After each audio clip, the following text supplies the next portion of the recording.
Ladies and gentlemen, recorded in Fredericton, New Brunswick, Canada, it's time for Fight Night Picks with your hosts, Craig and Mallet. Aliev. Coming up this weekend, UFC Fight Night, Krylov versus Spann coming at you from the UFC's Apex in Vegas. You guessed it, as always, one half of your hosting duo, Craig Allen, Twitter and Instagram, at Craig Allen FNP. With me to my left, to your right, respective socials, Matt Allen FNP. Jeez. And Matt, from last weekend, we had an alright weekend. We both went 7-4. You end up in the positive. We didn't get the main event right, and ultimately we get a future top contender, or an already top contender, in Erin Blanchfield, getting the win over Jessica Andrade. But coming up this weekend, the second main event opportunity for Ryan Spann. His last time out, that was against Anthony Smith in a main event slot. He was unable to get the win there. And for Nikita Krylov, lots of experience in the UFC's octagon. His first opportunity at a main event. For Krylov, surging off a win over Volkan Oezdemir. And for Ryan Spann, his last time out, he picked up a very, very quick win in his own respect. So when you look at this overall slate of fights, Matt, this really does feel like a Fight Night Pick special. 7 UFC debuts on the card.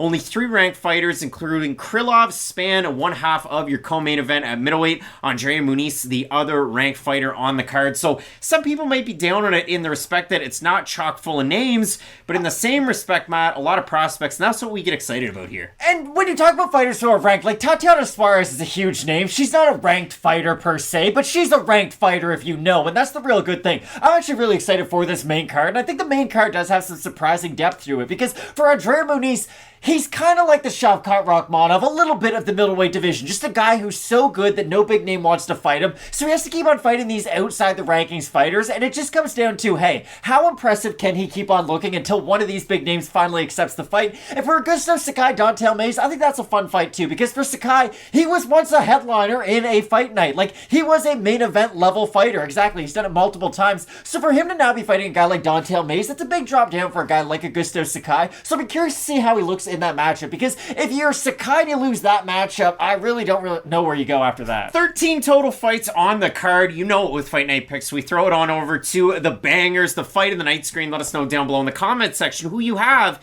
in a possible fight of the night. Let us know down below in the comment section who you've got. It's time for the fight of the night with Fight Night Picks. All right, so featured on the prelims, a couple of guys looking for their respective first UFC wins. We have the Ghost Pepper Erick Gonzalez taking on Trevor Peek. Trevor Peek, every single pro fight has ended in a finish. Erick Gonzalez is a rock'em sock'em robot waiting to happen. He's since switched gyms. He's normally been a fight science guy, but he's training in a new gym, so we'll talk about that once we get to that prediction video. But when you look at this fight overall, Matt, a couple of button mashers, the fans are really going to like this fight. Exactly. There's 2 different kinds of fight of the nights that you can get. You can get a fight like Islam Makhachev versus Alexander Volkanovski, where it's 2 of the most skilled fighters in the world, really outthinking each other on just a pound-for-pound level. You got these 2 guys, though, who are going to throw hands. It's going to be a great fight, because that's the thing about Erick Gonzalez. Even if you watched him on the regional scene, he was in Fight of the Nights with pretty much everybody, no matter what their record was. And he's got one of those fun styles where it's kill or be killed, a lot of offense being thrown. And for Trevor Peek, like you had mentioned, this guy is a finisher to the nth degree, has massive power in his hands. So I think this is going to be not a heavyweight kind of fight, because I do think it will have lasting power if it goes past that first round, but I think we're going to get a wild brawl. For Gonzalez definitely had some success in his first round against Jim Miller, and if you look at our second pick, Matt, couple of Canadians, you got to give it to them. And it's not often that we get Canadians in the UFC anymore, let alone 2 guys fighting each other at welterweight. We have Mike Mallet taking on Yohan Lainesse. Couple of guys that have spent, well, one guy all his life in Eastern Canada, in Quebec, representing Varennes. We have Yohan Lainesse, but a guy that went to Dalhousie, trained at Titans MMA, and he's a coach over at, Team Alpha Male, Mike Mallet. He spent some time training at home in Ontario for this one as well. But a big time opportunity for both of these guys, and each of them coming off their respective first UFC wins in their last times out. And hopefully this can be one of those fights where it's so exciting it can springboard them into their next opponent, because I do think Mallet and Lainesse, they both have those fight of the night styles to where it doesn't really matter who they're in there with. It's probably going to result in a very entertaining fight, and hopefully Mallet and Lainesse, this isn't one of those, first round knockouts one way or the other. Hopefully it does get a little bit of lasting ability, because I think both these guys can steal the show by the time this fight night's over. 13 total fights in the card. You're not wrong until Saturday night. Let us know down below in the comments section who you have in the fight of the night. So a lot of rookie debuts on this card, a lot of them on short notice as well. Carl Deaton III, CD3. He's going to be taking on Joe Solecki. We also have, among others, Trevor Peak. We already talked about him. Gabriella Fernandes. She's going to be on the card. Charles Johnson making a quick turnaround. Victor Martinez, talking about those debuting fighters. Nurullo, Aliev, Hailey, Cowan, Brennan, as well as Jose Johnson, who's going to be taking on Garrett, Armfield. And this is one of those cards, again, a lot of prospects. And we do have a lot of divisions that are highlighted on this one. 135, 155 as well. But it's the 205ers up in that main event. Guys with a lot of UFC experience. For Nikita Krylov, his 18th fight in the UFC. His first main event. Ryan Spann fought for multiple titles over at the LFA. He was their light heavyweight champ. He had a couple of opportunities on Dana White's Contender Series. And now this is his second main event opportunity. His last time, a lot of bad blood against Anthony Smith. Anthony Smith was drawn after the fight when he wobbled him and then ended up submitting him. But for both of these guys, you can see it kind of there from the thumbnail or the abbreviated poster to the side of us. These two guys are down to bang, and they also have submission abilities to back up their overall skills. And it's a wide open division too, so a big win this weekend can do a lot for both guys' careers. And for Ryan Spann, he's always seemed to be that one big opponent away from really breaking through and becoming a legitimate contender, and the same thing can kind of be said for Nikita Krylov. He's a lot more established in the rankings, of course, but when he tends to fight those top 5, top 6 guys, that's when he will come up a little bit short. So hopefully for Nikita Krylov, we can see him find a little bit more consistency fighting these ranked opponents, because this is a big matchup. I think Ryan Spann impressed a lot of people his last time out against Dominic Reyes. Big time opportunity for both these guys. And listen, you're going to want to keep it locked in with Fight Night picks, because we got question mark kicks on Saturday, 2 hours before the prelims. I'm gone all week. And I'm gone all weekend, but we will make sure that we get the shows out to you. We'll do them over the interwebs if we must. If there's any changes to the card, you can find them here on the channel. Keep it locked in with Fight Night Picks. We always say, let's get into it. Couple of bantamweight scrappers looking for their UFC victory numbrero unos coming up this weekend. We have Lobo Solitario, and that is the lone wolf, Jose Johnson, making his UFC debut, taking on Killcliff FC Zone, Garrett Armfield. And for Armfield, very, very short notice UFC debut. He took on David Onama. That was a rematch. They had fought on the amateur circuit for a title. They rematch at pro. That one was at featherweight, so that's why you're going to see it 145 in with an asterisk around it here on our graphic for Armfield. Too much too soon. Wasn't able to get the win in that matchup against Onama. He was then paired in a matchup, but he had to pull out due to a staph infection. So ultimately, now he draws the UFC debuting Johnson in the matchup. And Matt, when I looked at Jose Johnson, he was a guy that we talked about a lot coming into his fight on Dana White's Contender Series, and he's a guy that had a couple of different opportunities there. One against Ronnie Lawrence, and then one this past summer against Jack Cartwright, a well-known wrestler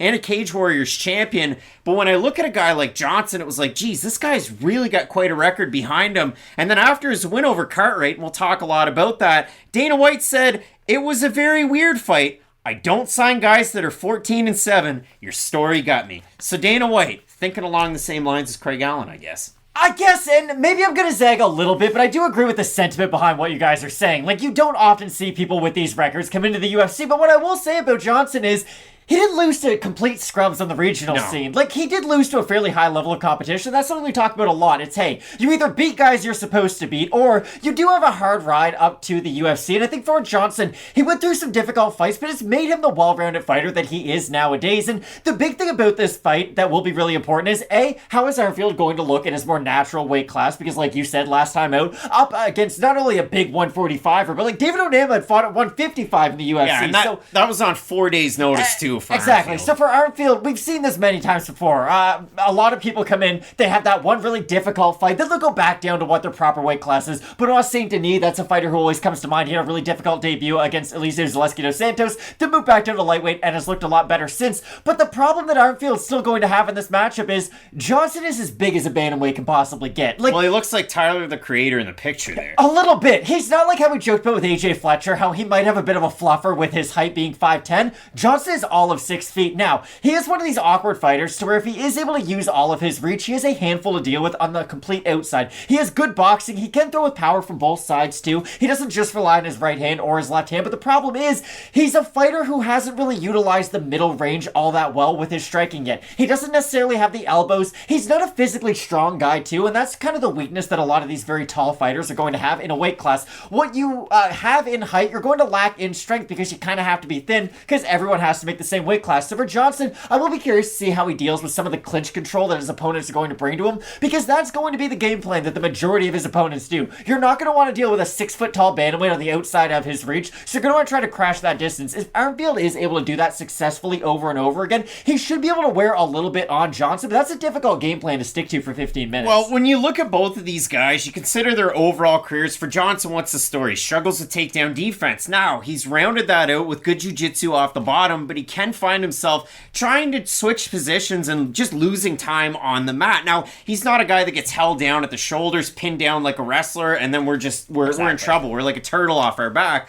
But for Johnson, he will spend extended amounts of time on the mat. And for Armfield, the wrestling's definitely there. But one of the things that I really liked about the tape study on Armfield before the fight with Onama and now before the fight against Johnson is Armfield has really, really crisp boxing as he's making those entries. And for Armfield, he definitely has a wrestling advantage in a matchup like this against Johnson. But for Johnson, what I saw out of all of these fights, you go back to his fight against Deulani Perry, who was 36 years old in that matchup. That one was actually up at featherweight for Johnson. He goes out there and, oh boy, 12 seconds, right cross, ends up with a knockout, which was kind of reminiscent of Johnson's fight with Mana Martinez on Looking for a Fight, where Mana lands that left hook, it drops Johnson, that's the end. Mana gets the belt, Mana ends up in a really good slot. So for Johnson, the things that I really liked, the size, of course, the right hand in all of his fights is his toughest weapon, whether he throws as a straight punch or a cross over your jab. Those are some really good things that I like out of Johnson. He is very much a complete Muay Thai striker. He'll throw kicks to all three levels.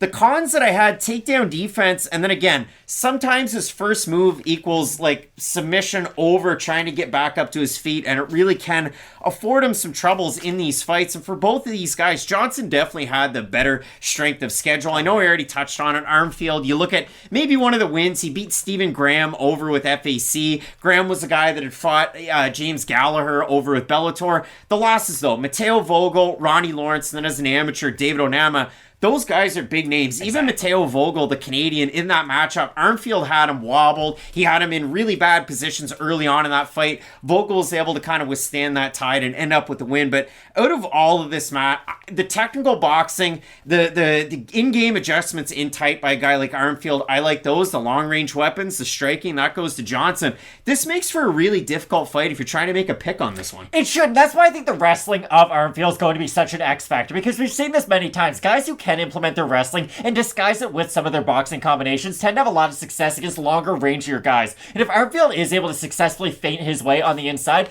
he should be able to have a lot of success. But again, it is a very, very dangerous game plan to just march forward on a guy who has as much power as Johnson does. So it's a very dangerous fight for Armfield, but I do think he is well equipped with a lot of the weapons to try to neutralize some of what Johnson has. And Johnson's beaten Mo Miller. Miller was on Contender Series 1, didn't get a contract. They fought each other. Miller was still undefeated, and Miller goes out there, gets a takedown, almost has the rear naked choke completely sunk in. Johnson fights the hands, gets it back up, and then in the second round, he gets taken down, ends up in a triangle. Mo Miller's a good wrestler. Jack Cartwright's a really good wrestler, and took Johnson down, rinse and repeat, but Johnson was able to go out there, bust up those eyes. The end of the first round, Cartwright's eye was in a bad way. Cartwright doesn't have the striking of a guy like Armfield, but he definitely has those takedown abilities. So when you look at the odds in this one, Armfield is a slight favorite in the matchup, somewhere around a minus 160. Johnson on the comeback, plus 135. We have a look at the Topology votes. Surprise to us, they are to you. I'm going to say over-under. I think they're going to be close. I'm going to say over-under 65% Armfield. I'll say under.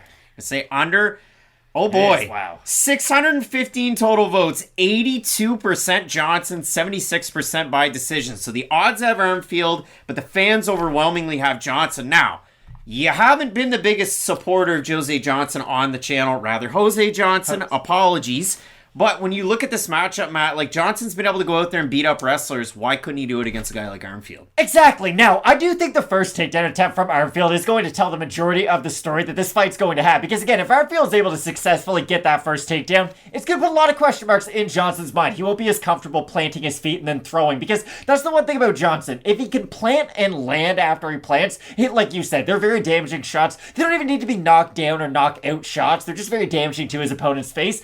But I think when he does plant those feet, that is going to allow Armfield the opportunity to duck underneath some of those punches and implement his own takedowns. Now, do I worry about Armfield in some of those more endurance kind of grappling fights? I do, because that's when he can get caught by some better grapplers who can put him in more of a defensive position where he's not really thinking about moving forward offensively. But I do think in this matchup, Armfield's wrestling is going to be good enough to mix with his striking to get the win over Johnson. But this should be a great fight. Yeah, and I worry about this fight because I look at a guy like Garrett Armfield, kind of similarly to a guy who has a terrible nickname, Harry Bush, Dakota Bush, and a guy that would mix his boxing in with his wrestling and then try and grind out some fights. He was able to do it on the regional scene, not so much in the UFC. Is he on the Ultimate Fighter? We don't know yet, but in a matchup like this, I do like Armfield ever so slightly, but Dan Hailey, before Johnson's last fight on Dana White's Contender Series, said, and I quote, he went through a divorce. And then after that, a new girlfriend, he ends up winning a fight. I got a new girl now, and she's a lot like you. If you have Jose Johnson, you let us know down below in the comments section. But both of us going with Garrett Armfield to get the win. A big-time matchup. Couple of guys looking for their first UFC victories. 13 total fights on the card.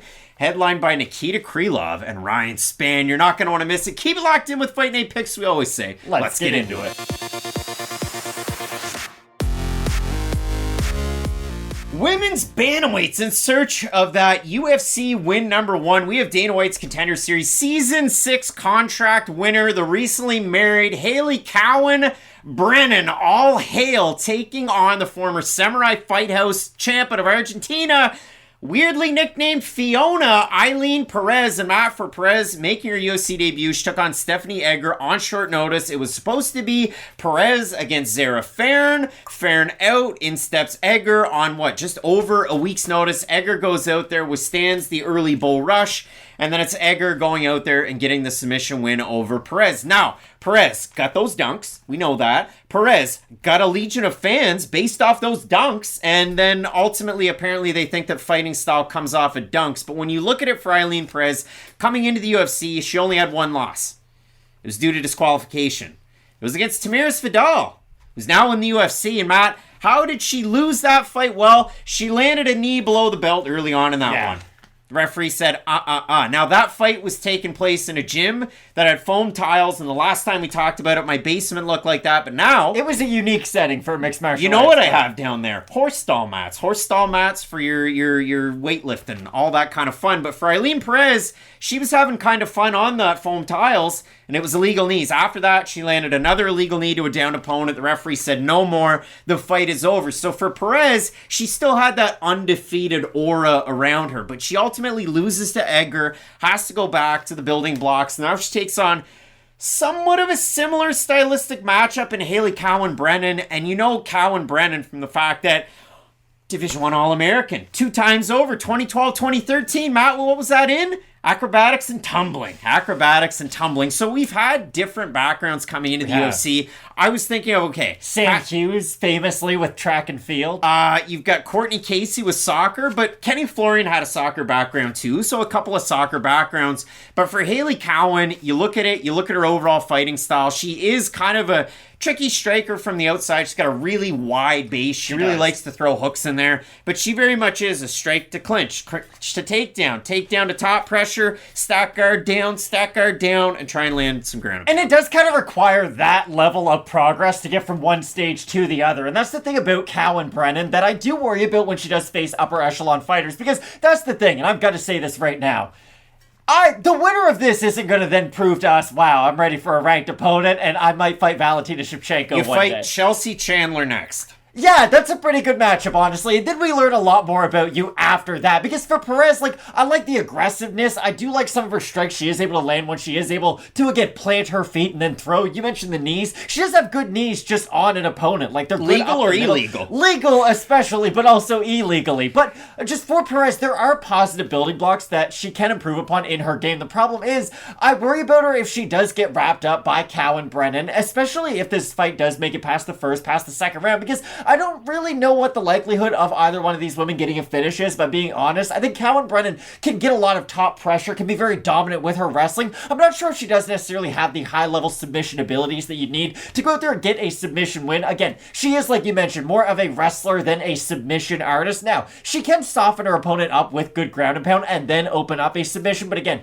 Cowan's not a fighter like Tatiana Suarez, who we're going to talk about a little bit later, who's going to go out there, really make you feel her presence and then try to open up the submissions from that. I do think Cowan is the much more well-rounded fighter, though, and when these two fighters, and I hate to describe it like this, but when you have two lower-level fighters, the one who is more well-rounded more likely is the one to win, because again, if she's able to keep it on the feet, I don't think Cowan Brand's just going to get knocked out 5 seconds into this fight. I do think the clinch is going to be oddly important, and that's what I hope for. Hopefully we get an offensive clinch out of both these fighters, because if we just get a lot of clinch control from Cowan up against the cage, this is going to become a very stale fight very quickly. Depends on what referee it is, because if it's Herb Dean, he's going to do the old work, but if it's Mark Smith, like, he'll just let them play on. If it's Jacob Montalvo, you clinch, you have fun, enjoy it. Chris Tione, hey, have fun in that clinch. But when I look through this and I look at Hailey Cowan, and again, we have Cowan Brennan on screen because she married Nick Brennan, who is also another member at Blitz Sport. He's a coach there. He had an MMA career as a pro. So just trying to give her the credit that she has on her Instagram. So when you look at it and you consider a fight that she had against Claudia Leite over on Dana White's Contender Series, I actually picked Leite to win the fight. That was my one pick of the episode, because that's how our Dana White's Contender Series episode picks went, I guess. And out of that one, Cowan wins by split decision. She loses like the first, but then she wins the second, she wins the third, or sorry, she wins the first and maybe the third. Like, it was kind of weird. Leite won the second round, but out of it, Dana White said, I think Hailey is a solid athlete, and I can't put my finger on it, but I like everything about her. I'm going to give her a shot. Dana White, really just putting all his chips in there. What do you make of that? You don't hear NBA general managers talk like that. They normally use stats and science to back it up. It was neat how Cowan described her kind of foray and interest in MMA. She did an article with Flow Combat, Hunter Homestick. You don't hear his name as much anymore in MMA. And it was in 2006 I watched Matt Hughes versus George St. Pierre with my dad, and I told my dad I wanted to be GSP, but the girl version. So, hey, good for Hailey Cowan, pulling together a 7-2 pro record. You look at this, though, I mean, Cowan, her third to last fight was minus 425 favorite against 1-2 Kelly Clayton, and she lost that fight, and that was about 2.5 years ago. She loses by submission. Ailin Perez, full-time camp for this one, not in Brazil. It's actually at MMA Masters. Daniel Valverde there. You know that gym for Danny Chavez, now Colby Covington. There's a lot of fighters that have started to move over to MMA Masters. So a big-time fight in this one. We'll see who gets the win, Matt. The odds in it, Cowan is a slight favorite in the matchup. The slight underdog is Ailin Perez. You look at the total votes on Topology on this one. Surprised us they are to you. I'm going to say over under 70% Cowan Brennan here. I think they'll be over. I think it'll be a ridiculous amount. Yeah, and it's over. So 664 total votes, 81% Cowan Brennan, 90% by decision. I think Ailin Perez goes out there, shocks the world, and submits her in this matchup. Wow. I don't know about that. I don't think we're going to get the most exciting fight, if I'm being completely honest. Again, I can't stress that enough. I've got Hailey Cowan just because ever so slightly I do favor her in the well-rounded factor. I think she will be able to avoid the takedown if that is the case, if Perez is going heavily for the submission, unless Cowan does make some kind of drastic mistake when she is going for her own takedown. So again, I've got Hailey Cowan, but if you have a very compelling argument otherwise, you could probably change my mind. I mean, for Ailin Perez, very, very aggressive with the striking, very, very aggressive off her back, and when she's on top, her ground and pound's really good, but her submission abilities are very good as well. So I have Fiona Ailin Perez in the matchup. Let us know down below in the comments section who you have in this one. Is it Cowan Brennan? Is it Perez? Let us know down below. Some big time fights left on this card, including Nikita Krylov, who's taking on Ryan Spann in that main event. You're not going to want to miss. Keep locked in with Fight Night Picks. We always say, let's get into it.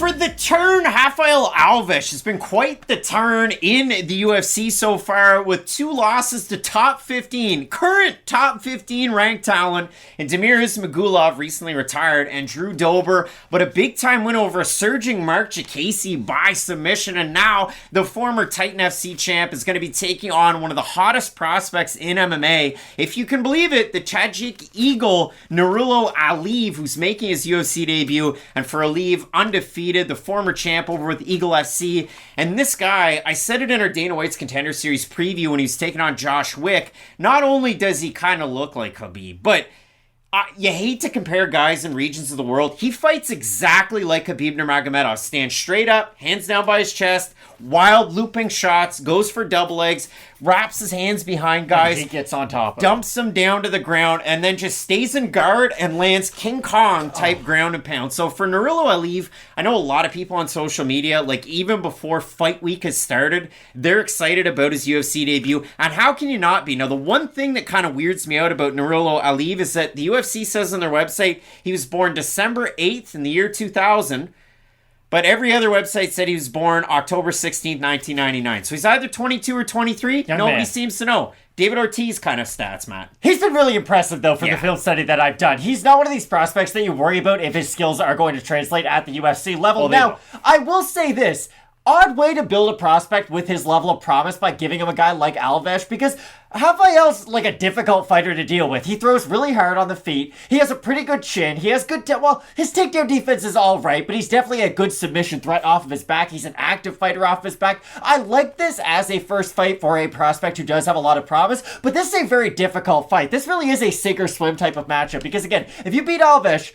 I won't say it's like a Jim Miller win, because that's always the example I go for. You know, hey, you beat Miller, you only got to go out there and fight really good guys. But if you beat Alves, what is it, Terrence McKinney next? You might go against Bonfim? Well, it's like if Hussein Ashkabov was able to beat Jamal Emmers. A little bit, yeah. But for Aliev, like his dominance he is able to show with his offensive grappling in that top position is very suffocating. And he does have a grappling style to where when he's on top of you, your stamina is getting drained every second, every minute that he's on top of you. Because it is that Khabib type of style to where when you're trying to post and get back up to your feet, he's wrapping the wrist, he's putting it behind your back. It's just a very draining style. And the thing about Alves is he wastes a lot of energy. Now, he does that because his style is so explosive. He has that great power behind his hands. But the thing is, there's a lot of wasted movement behind what he does. And I do worry that he could tire himself out in this type of matchup. So Alves is a really weird fighter because he was featured on Dana White's Looking for a Fight a number of years ago. He gets a win over Felipe Douglas. He kind of withstands a little bit of adversity in that fight.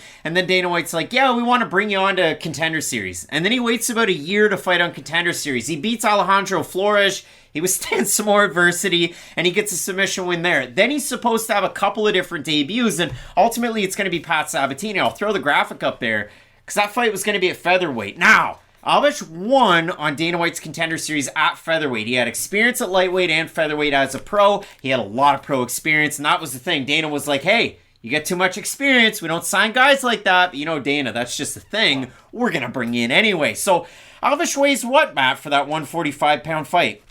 157.5. Way above. Not even close. So he's crying. He's wearing a mask. Things couldn't work out. He eventually ends up taking on Ismagulov. Drops him in a blitz. 3-punch blitz. Drops him in the first round.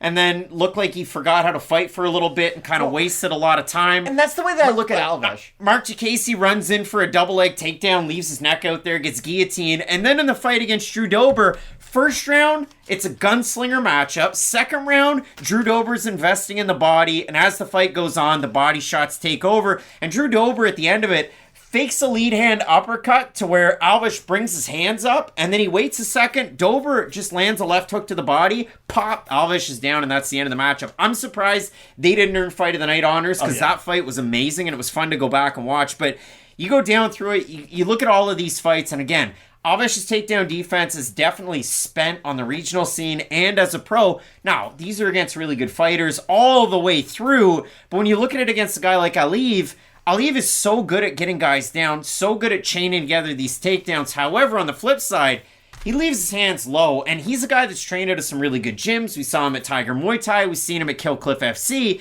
But for Aliev, he gets cracked in a lot of his fights, and I went back and watched one of them today, the fight against Krylov, and in that one, He eats a lot of big shots against Grebrev. He eats a flying knee in the second round, and he eats it to where his neck stops all the way back. But it doesn't look like it phased him much. This is how I look at Alves. He's like a basketball team that tries to score all their points in the first quarter, and then they just run out of gas quarter 2, 3, and 4. Like, Alves can go out there and win a round against Dustin Poirier, probably, like Charles Oliveira. He could win the first round against any of the best fighters in the world. It's just, what version of himself is he going to look like after that initial round? Especially in a matchup like this, I do worry about that, because if he's not able to secure the finish, and if he does have to waste a lot of his energy defensively in that first round, well, that's all fine and dandy if he is able to defend all those takedowns, but it might get a little bit easier in the second round and a little bit easier in the third round, and that's what you do worry about, because if Alves is placed in a position where, okay, he's just trying to work his way back up to his feet, he's winging on a lot of his big explosive shots when he is on the feet, I do really worry about what his gas tank's going to look like as this fight progresses. Yeah, and the weird thing for me is from the jump, Alves is a guy that fights with really low hands already, and they continue to go lower as the fight goes on.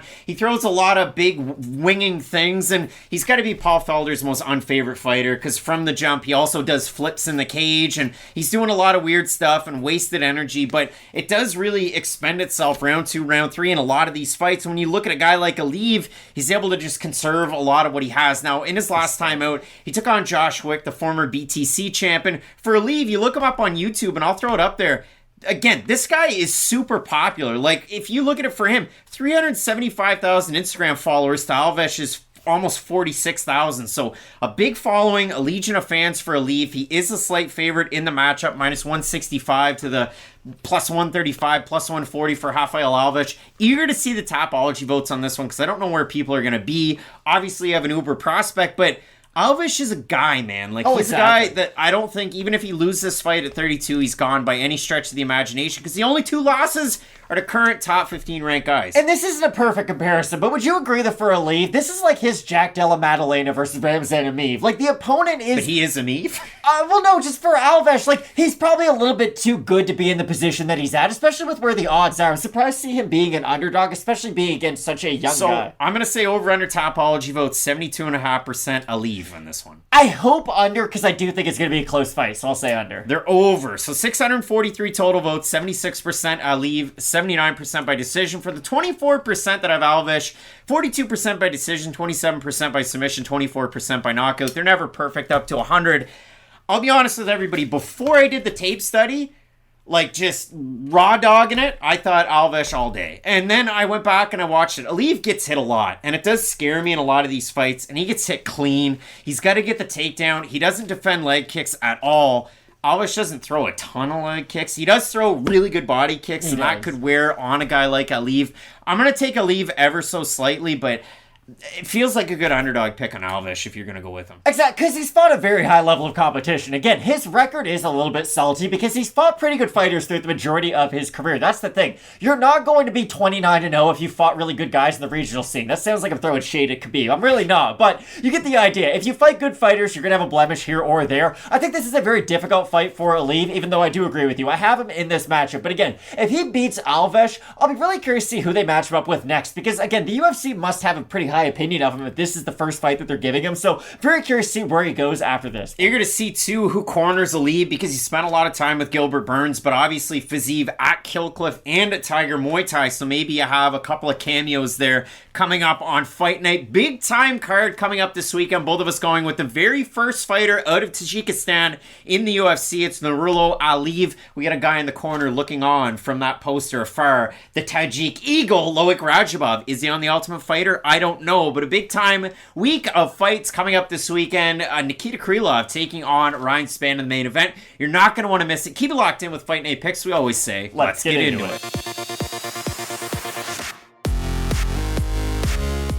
This fight was announced on Facebook by Carl Deaton III on February 17th, a week and a couple of days' notice. He's going to be taking on Joe Solecki out of Gym O, replacing one of Matt's favorite fighters, Benoit Saint-Denis, the God of War. Matt, an interesting fight coming up this weekend at lightweight. Carl Deaton III is a guy that a lot of fight fans on the U.S. regional scene probably already know. I mean, he's fought with the PFL. He's fought with a lot of different organizations, and his nickname could be a couple of different things. It could be Anishinaabe, which defines the indigenous populations that are native to the Great Lakes region. So very interesting from Carl Deaton III. We once flew over the Great Lakes with one of your friends, and he thought it was the ocean. Yeah, he actually did. It was the ocean. That really did happen. I know. I just That's not a joke. But I flew over them last week. But for Carl Deaton III, it could also be CD3. Like RG3. I like CD3, actually. My Cleveland Browns best quarterback that we've had lately. But Matt, when I do look at this matchup and I do look at a guy like Carl Deaton III, we kind of touched on this earlier on in the card. You have a guy like Jose Johnson, he's 15-7, and now you have Carl Deaton, who's 33 years old. He's 17-5. He's finally getting that shot in the UFC and a couple of no contests on that record as well. But if you go down through this record, there are some names that you might recognize. He has a win over Justin James from last year. He also has a fight against Vince Murdoch from back in 2017. So there are some names that you can draw off of. And that fight that he had against Justin James, there are even some parallels and some positives you can draw from in a fight like this against Joe Solecki. There definitely is, but this has to be said about Justin James. He had lost 6 straight fights leading up to that, including that fight. Not 6. He was not on the best stage of his career. He had lost 4 leaving the UFC, and then he had lost 1 immediately after. So for Justin James, he definitely was not at the best stage of his career whatsoever. And this thing about Joe Solecki, you hate to describe him this way, but I do think it does give the best credit to his skills. There's not a lot of new MMA fans who are saying, hey, Joe Solecki's my favorite fighter to watch, because he doesn't have one of those killer beat killed kind of styles. He's not going to stand... John Salter probably says that. Yeah, John Salter sits back with a nice glass of scotch and he goes, I respect what Joe Solecki has to do in that cage. Too. But the thing about Solecki is, he's very much position over submission. He is like a lead blanket when he's able to get on top of guys. The Jim Miller fight's a very good example of that. People know how good of a grappler Jim Miller is, how squirrely he can be on the bottom. But Joe Solecki got on top of him and just acted like quicksand, basically. Like, anytime Miller tried to move at all, it was good wrist control, stay on top of him. And that's the thing about Solecki. It is a little stale to watch. I'm not going to lie to you guys and say this is going to be the best fight on the card by any means, but it is brutally effective. That's the thing about Solecki. He's not at, and I'm going to bring this fighter up a couple times throughout this card, because Tatiana Suarez, when it's going right, it is a beautiful thing to watch. She is getting on top of you, ground and pounding you into the ground, opening you up for submissions. Solecki's going to look for some of those submissions, and he will go past your full guard into half guard, but the thing is, if he finds a dominant position that you can't just fight out of, and normally that is the top half guard, because here's the thing, in full mount, you can get bucked out of it. It's a little bit more of a chaotic position. If Joe Solecki gets that top or half guard on you, he's just a very heavy fighter, a very dominant fighter from that position. And that's the thing about Solecki. Is he a little bit lacking on the feet? Yes, he is. But if he's able to get the fight to that one position where he's on top of his opponent and he's really turning it into an endurance grappling match, he's a tough fighter to deal with. Yeah, and if you look at it for Deaton, he was already getting ready for a fight. So this one is on short notice, but he's getting ready for one against 5-2 jackpot Jesse Smith at WXC 89. So that fight was supposed to be coming up this Friday. Now he gets an extra day to kind of cut the weight, get ready for it. But again, if you look at it for Deaton III, total combined opponent record out of all of those fights, the 24 fights that he's had as a pro, 186, 146, and 2. That's an average of 7 3/4 and 6.08. So the experience is what it is. It's against a level of competition. Again, as I mentioned, he fought with the PFL. If you look at that fight against Alejandro Flores, he loses that one by split decision. I thought Flores did win 2 rounds out of that one. He picks up the win over Justin James in a fight that was fun, I guess. Like, out of it, James is going for some of those takedowns. Deaton's able to get out of some really bad positions. In the end of it, great takedown defense and scrambles out of Deaton throughout the fight. He's able to really do a decent job with his striking. And for Deaton, what I do like out of him, like, he will kind of, he's got an odd style, almost like a Nate Diaz in a way, where he's really heavy on his lead foot and he puts a lot of weight on the ball, like the front of his toes, and then he goes out there and strikes. Now, you can get countered because he doesn't check leg kicks himself in any of his fights, and he does get countered because he leaves his chin out there when he throws a lot of these shots. The other trouble is, when you're trying to cut the cage and your opponent circles away, you put all that weight on your foot and you start to land. They're able to just get out of the way, land hooks the counter. So I've seen that out of some of Deaton's fights, but he is training out of Syndicate MMA, so I think that's really going to help him out in a matchup like this, especially getting ready for a guy like Solecki, because if you think about it, there's somebody on this card in a similar, if not the same weight class, in Jordan Leavitt, that you could train with to get ready for a guy like Solecki. But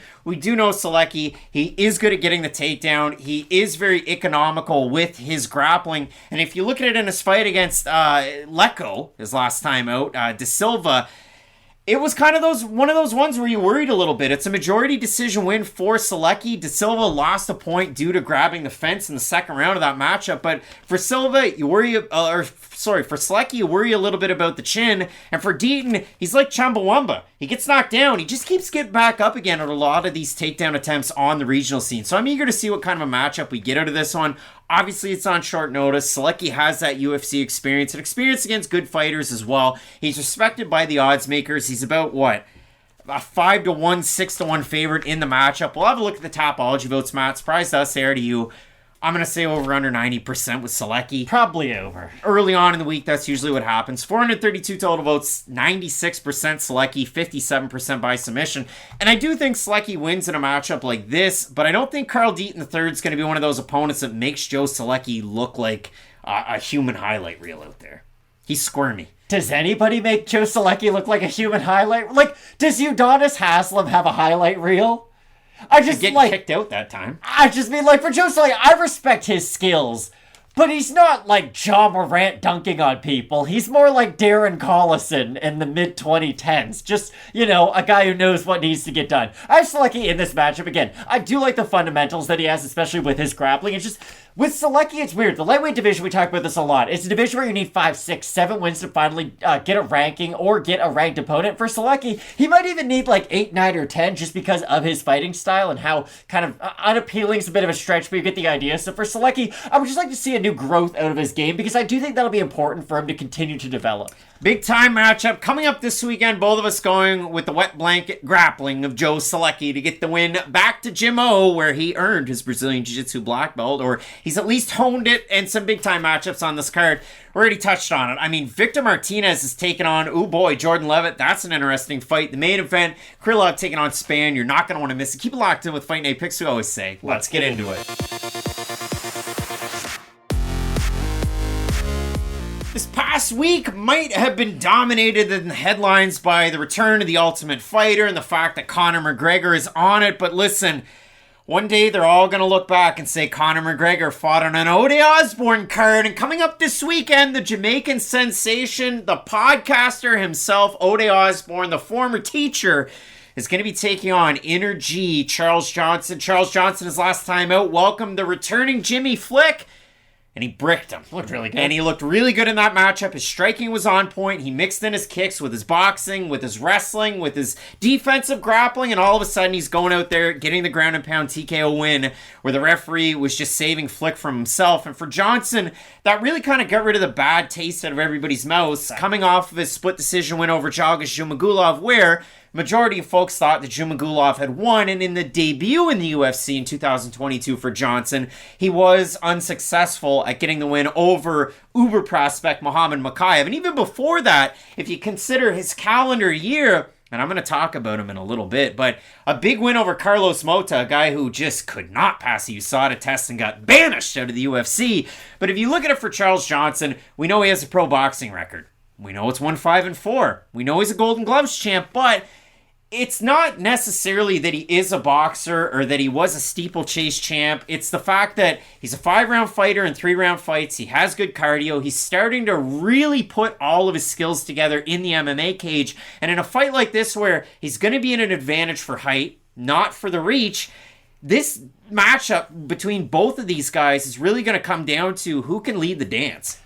It will. This is going to be a really interesting matchup because for Ode Osbourne, he gets clipped at the worst possible times, and I just mean that throughout his whole entire career. I don't just mean isolated fights, because once Ode Osbourne, or at least me, once I start to believe in Ode Osbourne, that like, okay, top 15 Osbourne, he tends to get finished in a really brutal way, and then it completely changes my whole entire opinion of him. But the positives are still there for Osbourne. He's a very long-range striker. He himself has tremendous power when he is able to land, especially when he's able to land first. The thing is, though, Osbourne's one of these strikers, and I will be curious to see what the range of this fight is, because he has great power at his Goldilocks zone on the outside, but when guys are able to crash that distance, make him feel a little bit uncomfortable, he will start to wing that one wild shot, try to move his head a lot on the outside. And the thing about that is, it can be positive when you are actually able to evade some of those shots, but the problem is, when you keep your head down and just try to move a lot with your shoulders and your head, it's going to make you more susceptible to the big shot. And I do think that if Johnson's able to get his combinations going, because that's the thing, we might scoff at what his boxing record is, but if the question is Charles Johnson a good good MMA boxer?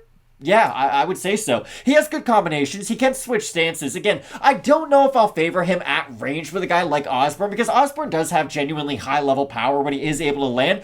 I'm just going to be curious to see how is Osbourne going to deal with some of the volume of Johnson, because again, Osbourne could be that guy who's going to load up for the one big power shot, then try to move his feet and replant them. I'm not sure if he's going to be able to have that level of success in this matchup against Johnson. Osbourne had a lot of success in his last fight against Tyson Nam. Now, Osbourne was a big favorite in that matchup too, and I remember saying, hey, if Tyson Nam's able to go out there, cut the cage, throw the hooks, he's going to have a really good night. I picked Osbourne in the matchup. What happened? Osbourne goes out there, he's going head, he's going body, he's making Nam miss, and then all of a sudden, Nam's able to cut the cage, land a right hook, and drop Ode Osbourne, and that's the end of the fight. So, for Osbourne in the UFC, it's been really weird. And the other thing that should be mentioned, this fight was originally supposed to be Ode Osbourne versus Dennis Bondar, and it was announced on February 14th by Alex Bakunin that Charles Johnson would be taken on short notice. Johnson fought a little over a month ago against Jimmy Flick. Before that, just a few months ago against Augusto Magulov. And if you look at it for Ode Osbourne in the UFC, and if you look at it for Ode Osbourne in his overall career,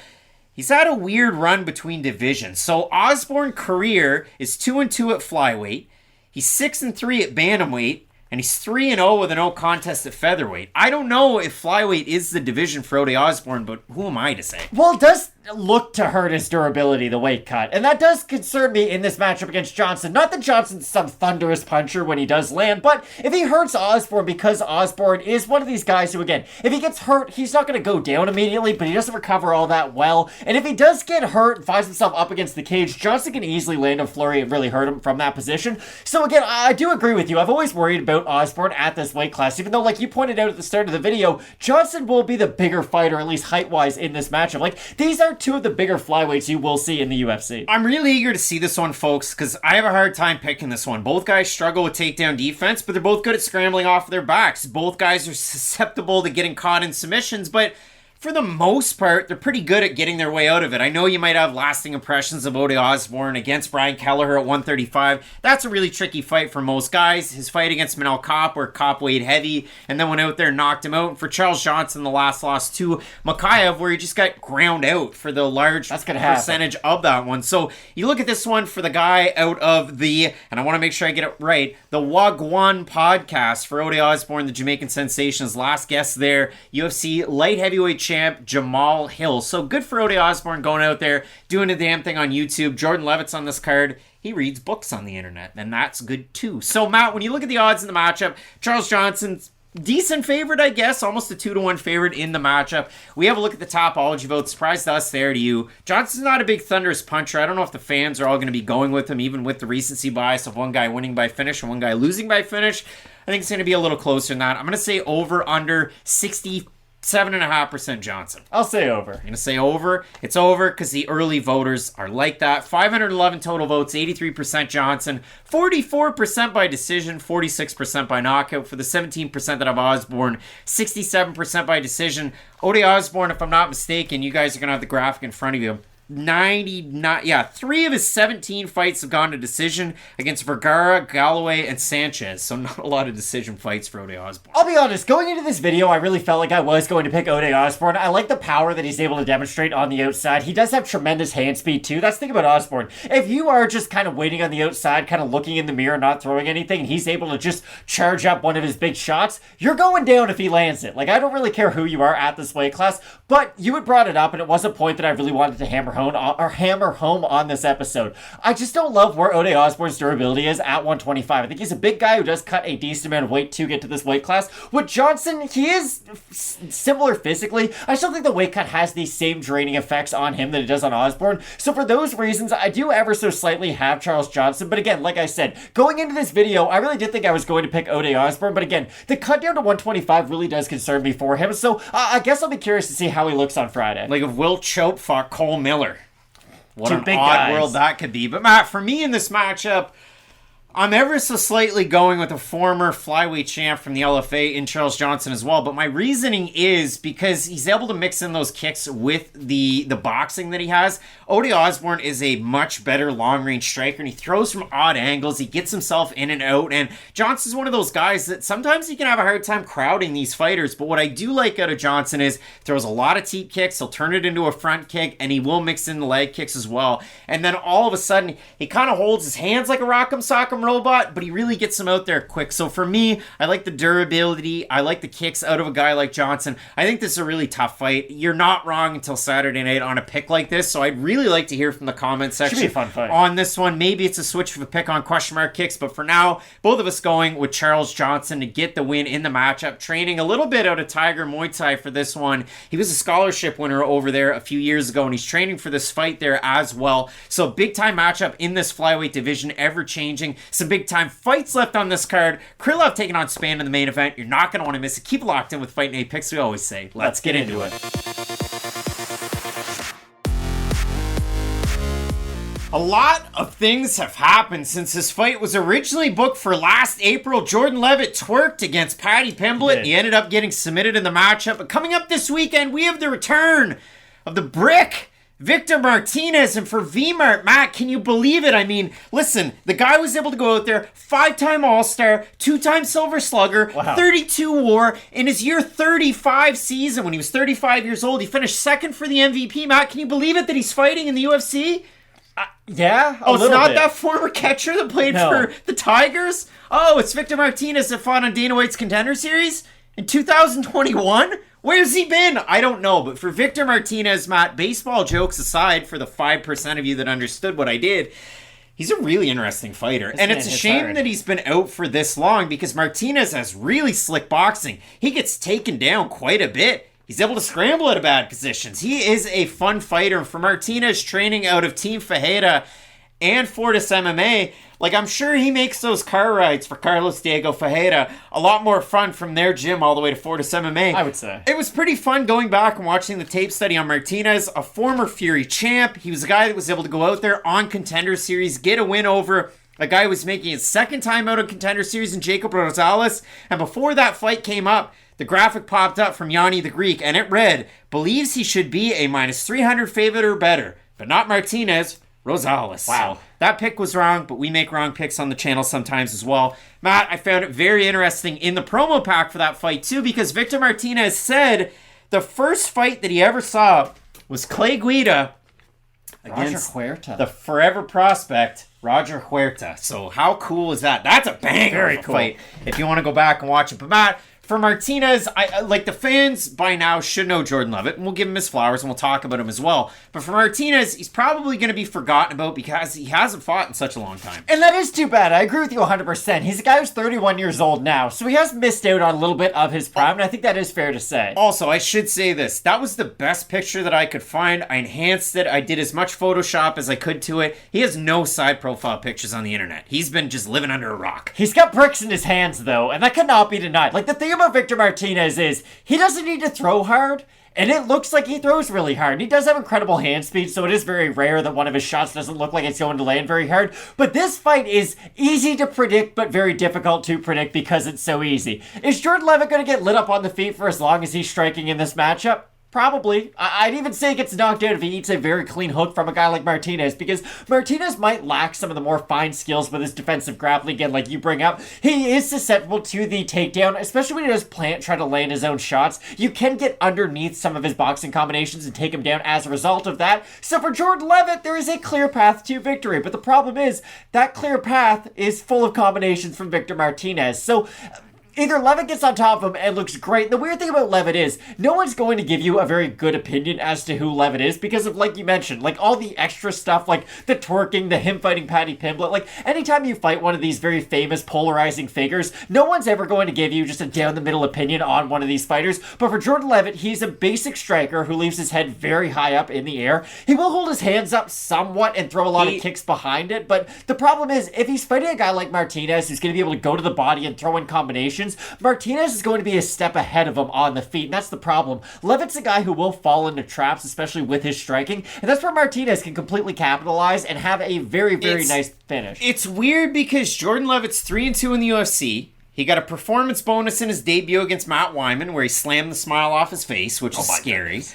And now we're here. So it's a weird fight for Leavitt. It feels like wanting to get him back on track against a guy making his UFC debut that's all been but forgotten. But for Martinez, again, Saif Saud, Carlos Diego Ferreira, the two main guys that are going to be there and around the gym. And when I do look at everything, it's weird because, like, when I look at Martinez's fight, he's fought at lightweight, he's fought at welterweight, he's fought some catchweight fights, he's had issues making the weight for 155.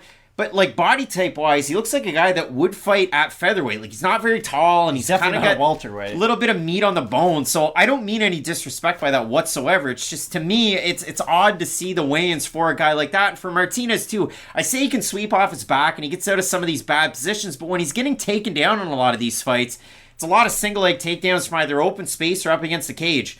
Jordan Leavitt's favorite move, high crotch single leg takedown in every single fight. So for me, there's definite paths to victory for both guys. Obviously, you know the jiu-jitsu credentials for a guy like Jordan Leavitt.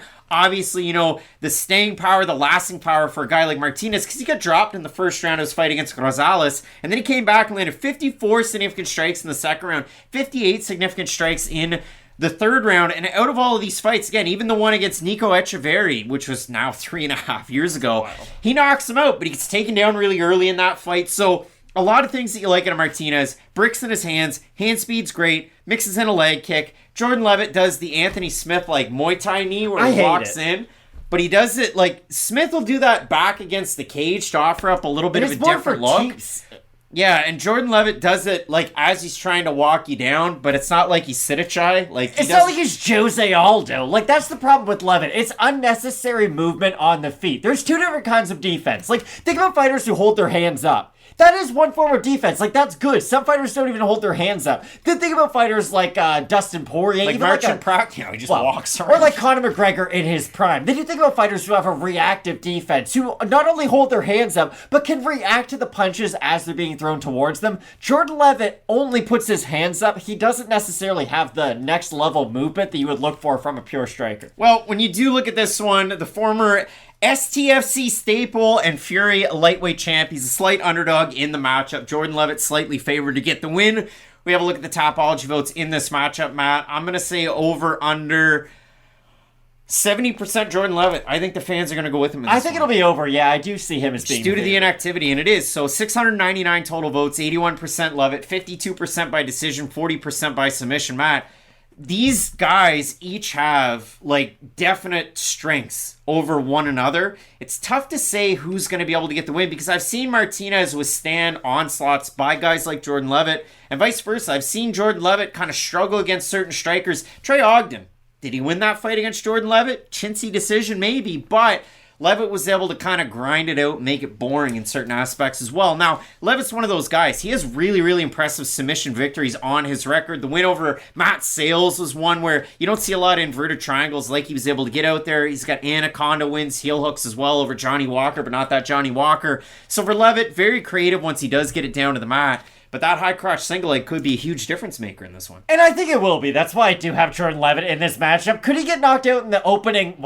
2 seconds of this fight? Yes, he probably could. But again, I'd rather go with the devil I know over the one that I don't know. And for Martinez, unless he does show me a very impressive performance against a guy like Jordan Leavitt this weekend, it is going to be really difficult to just put him in the whole hierarchy of the lightweight division. Because let's say he goes out there and knocks out Jordan Leavitt in the first round.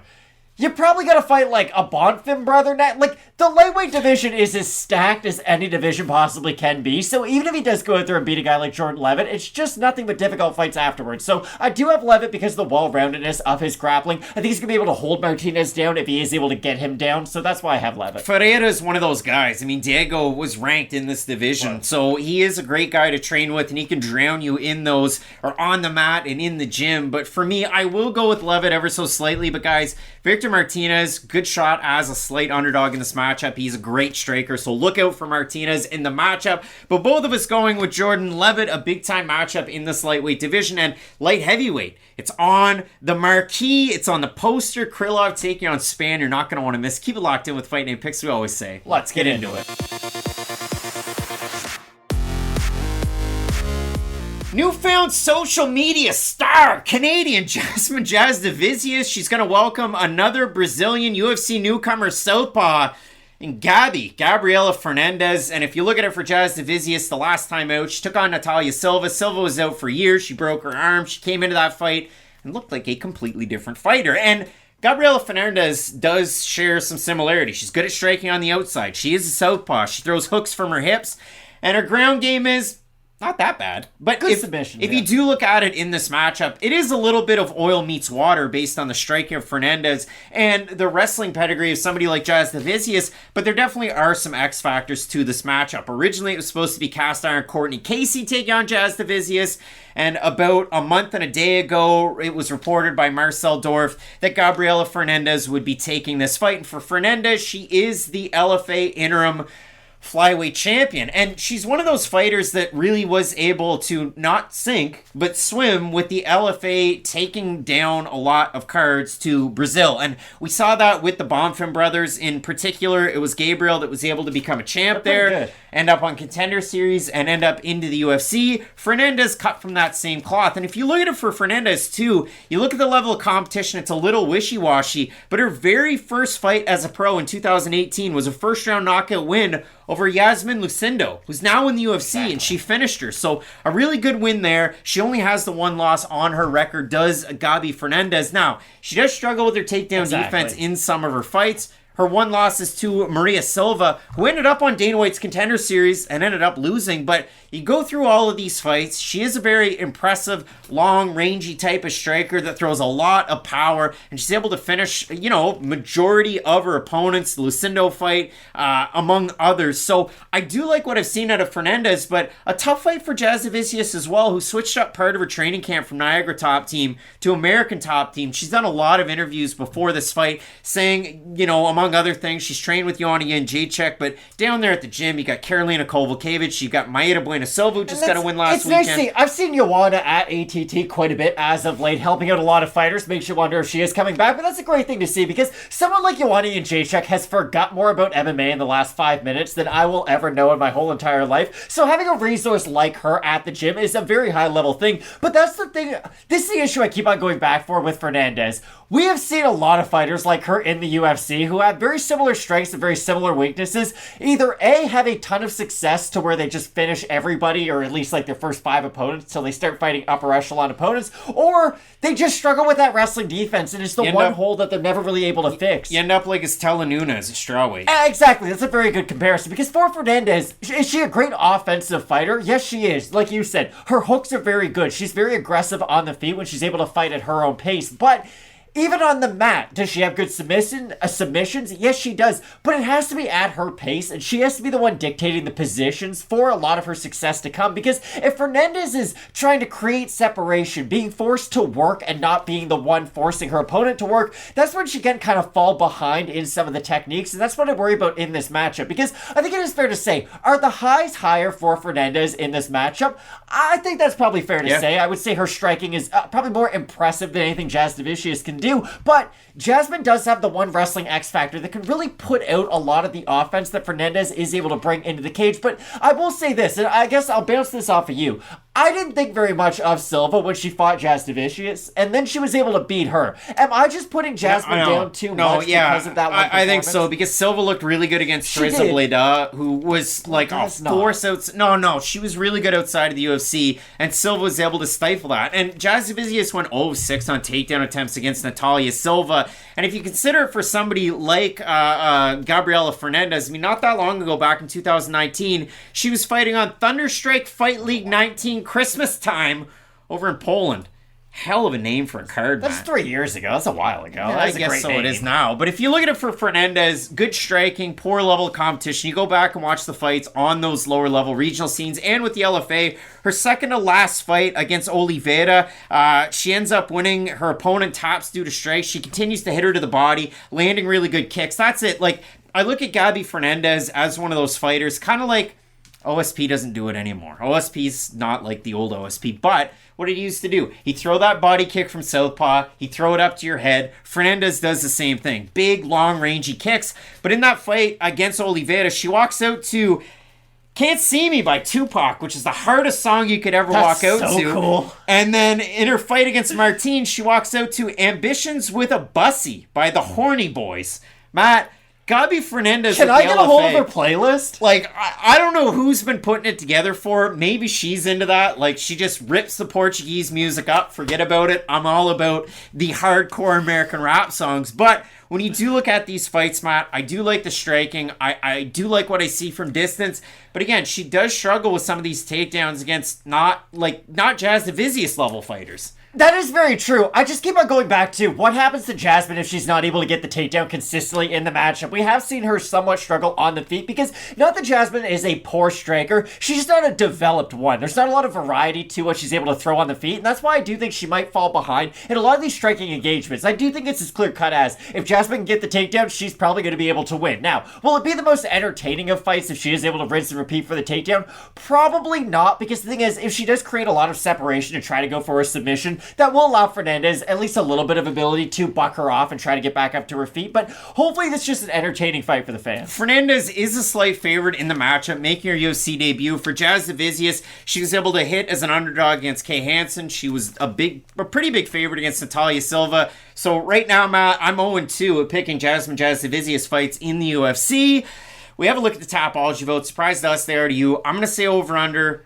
Fernandes is a slight favorite. I think she'll be over-under 62.5% Fernandes. I think it'll be over. They've been pretty one-sided. Yeah, and those early week voters are usually kind of more to one side. So 74% Fernandes on Tapology, 77% have her to win by decision for the 26% that have Jasudavicius, 87% by decision. And when you look at this matchup, again, the camp change for the majority of it for Jasudavicius, iron sharpening iron there with the striking. Somebody like Marina Moreau is probably going to get you ready for a fight like this against Fernandes, offering up a little bit of that striking. But when it does come down to this one, does the 2016 silver medalist at the Canada Cup in freestyle wrestling in Jasudavicius, does that win it out for her? Or does the former LFA champ continue that winning role looking for another one?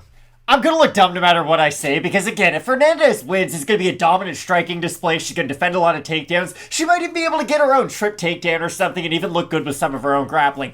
But if she looks bad, it's going to be a lot of porous grappling defense. It's going to be a lot of her getting held down to the mat. It might not make for the most exciting fight if Jasmine's able to win, but her 1X factor does directly counter a lot of what Fernandes is able to do. So I guess I will pick the slight underdog in the Canadian and Jasmine Jasudavicius. But again, if she's not able to win this matchup, then maybe I will think differently of Fernandes moving forward, because I do like the positives of her skill set. It's just the negatives somewhat concern me about her overall ceiling. Well, and that's it. Like, when you look at Silva, I didn't even know what we were going to get coming into the UFC. You could watch whatever tape you wanted. It was years since she had taken a fight, and then she goes out there and looks amazing, and then in her next fight, she's able to defend a lot of takedowns, get a knockdown, and then beat Bleda. And when you look at this matchup, Fernandes has been taken down by lesser fighters than Jasudavicius, but she does fight in a similar way to somebody like Natalia Silva. I like that. I like the counters from the southpaw and somebody like Fernandes, so I will go with the favorite in the matchup. I'm going Fernandes. Matt going with the Canadian and Jasmine Jasudavicius, so a big-time matchup in this one. Let us know who you have in these fights. Coming up this weekend, Krylov and Spann in the main event. You're not going to want to miss. Keep it locked in with Fight Night Picks. We always say, let's get into it.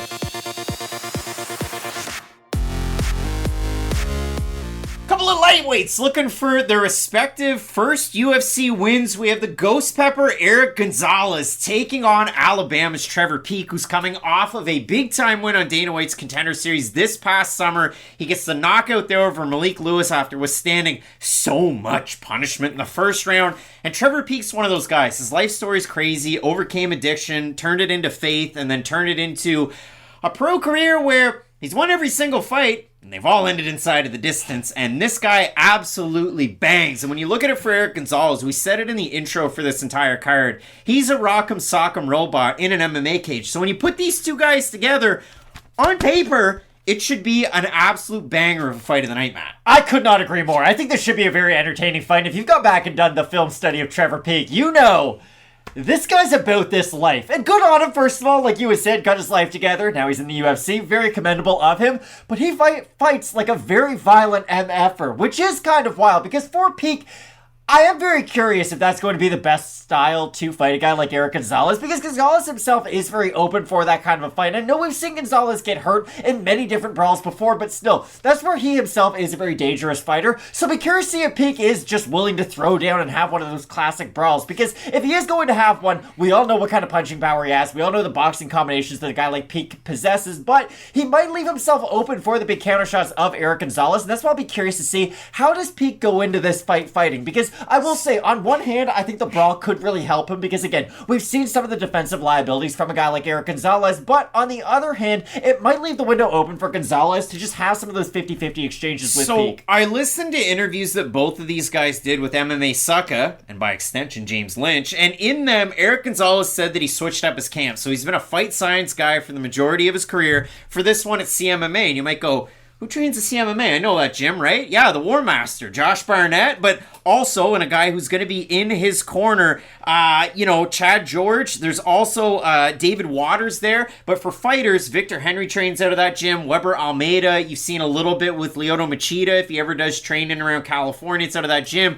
But a good mix for Erick Gonzalez to get ready for a matchup like Trevor Peak and kind of add a little bit of variety to his overall game. And he's really utilized a mental coach to get ready for this one, to get himself into the right headspace to take on a guy like Peak, and vice versa. For Peak, James is talking to him. He says, who are you training with? And he said, in his own words, Torres Finney, a guy who's 4-0, who's a middleweight. That's the guy who he's sparring with at Agoji Combatives. That's in Chattanooga, Tennessee. But he also said, and this is a quote, somebody asked me how much the 100% finish rate means to me.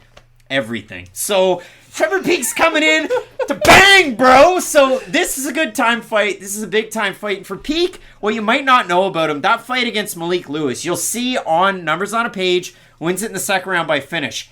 He got beat to a pulp in that first round and then came right back a ticking. And it wasn't even that he got beat and then came back. It was in the last minute and a half of the first round, Lewis just blew his load. He did. And he didn't have anything left, and Peak just continued to go at it. The fight against Worthy, boom goes the dynamite, and it's over. So Peak definitely has that type of power.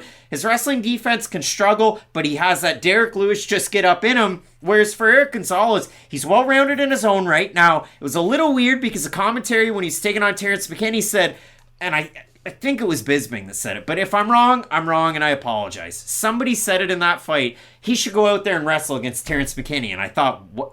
No. Terrence McKinney can wrestle. And Erick Gonzalez tried to initiate the wrestling, which ended up turning it into a spot where McKinney got it down to the mat and got him submitted. And even if you go back, Erick Gonzalez took on Jim Miller in his UFC debut. Cracks Jim Miller in the first round, has him on skates, but in the second round, cold cock left hand at the start of it, as Gonzalez walks in with his hands down, and that's where Miller's able to go out there and get the win in the matchup. So again, both guys can show well-roundedness. Both guys are rock'em sock'em type of punchers. I love the fight. I punch my notes. It should be a great fight. I just worry that every time Gonzalez does get hit, he wants to kind of get it back, almost like a Fabricio Verdum Stipe Miocic. It's an example we bring up quite a bit. It's, hey, I just got cracked. Oh, let me go back in there and try to get it. And for Gonzalez, we have seen that a number of times. When he hurts his opponent, it can almost be the worst possible thing for him because he gets that overconfidence that you never really want to see from a guy who does have some of those defensive liabilities. Because for Gonzalez, is he a talented striker? Of course he is. He has very heavy hands. He is an explosive striker. The problem is he leaves himself so wide open when he does throw his own shots that if Trevor Peak is able to measure some of the distance, force Gonzalez to miss some shots and really open him up for the counters,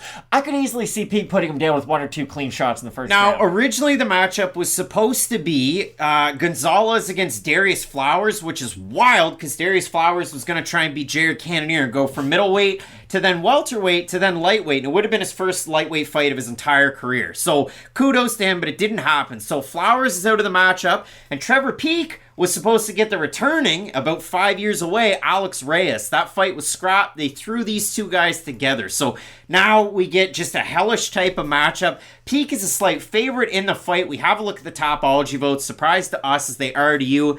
Matt, I threw a punch in this video, which is wild. I'm going to say over under 70% Peak. I think it'll be over. I really do. There's no losses on that row. Oh my. 503 total votes, 94% Peak, 87% by knockout. The other thing for Peak, his fights that he's gotten ready for, 3-round fights and above, for Erick Gonzalez, he has had those opportunities in combate tournaments where he's had 3-round fights, he's had 1-round fights, he's had a hodgepodge of fights on that record. This is my big issue with the Erick Gonzalez that we've seen in the UFC. I gotta be honest, you can go back and watch our earlier videos. I wasn't that impressed by him when he came into the UFC. Like, again, he's an exciting fighter. His fights are always going to be fun to watch, but I didn't project an overly high ceiling for him. Now, I understand he has fought a very high level of competition for his 2 UFC fights. Like, Jim Miller and Terrence all-time McKinney UFC wins leader are 2 very talented fighters. And I understand Miller's not in his prime anymore, and McKinney might not be the guy that a lot of people thought he was, but those are 2 very talented and technical fighters. I just keep on going back to what my opinion of Erick Gonzalez was before he came into the UFC. And it's very similar to what I still think of him. And for those reasons, I think Peake's going to be good enough defensively with some of his takedown defense. I do think he is going to have to defend a couple shots from Erick Gonzalez, but I still think Gonzalez is going to be able to learn all these new tricks at the age of 31 after suffering a couple losses. I love what I heard out of Gonzalez in that interview that he did with Lynch. And for Trevor Peake, I mean, a Ruby Sport type of guy. And you look at the way that he's in some of these fights, and it's all gas, no brakes, everybody says it. But when you do look at it for a guy like Trevor Peake, I mean, he's able to withstand the flurries of a lot of his opponents and then go out there and get the finish. And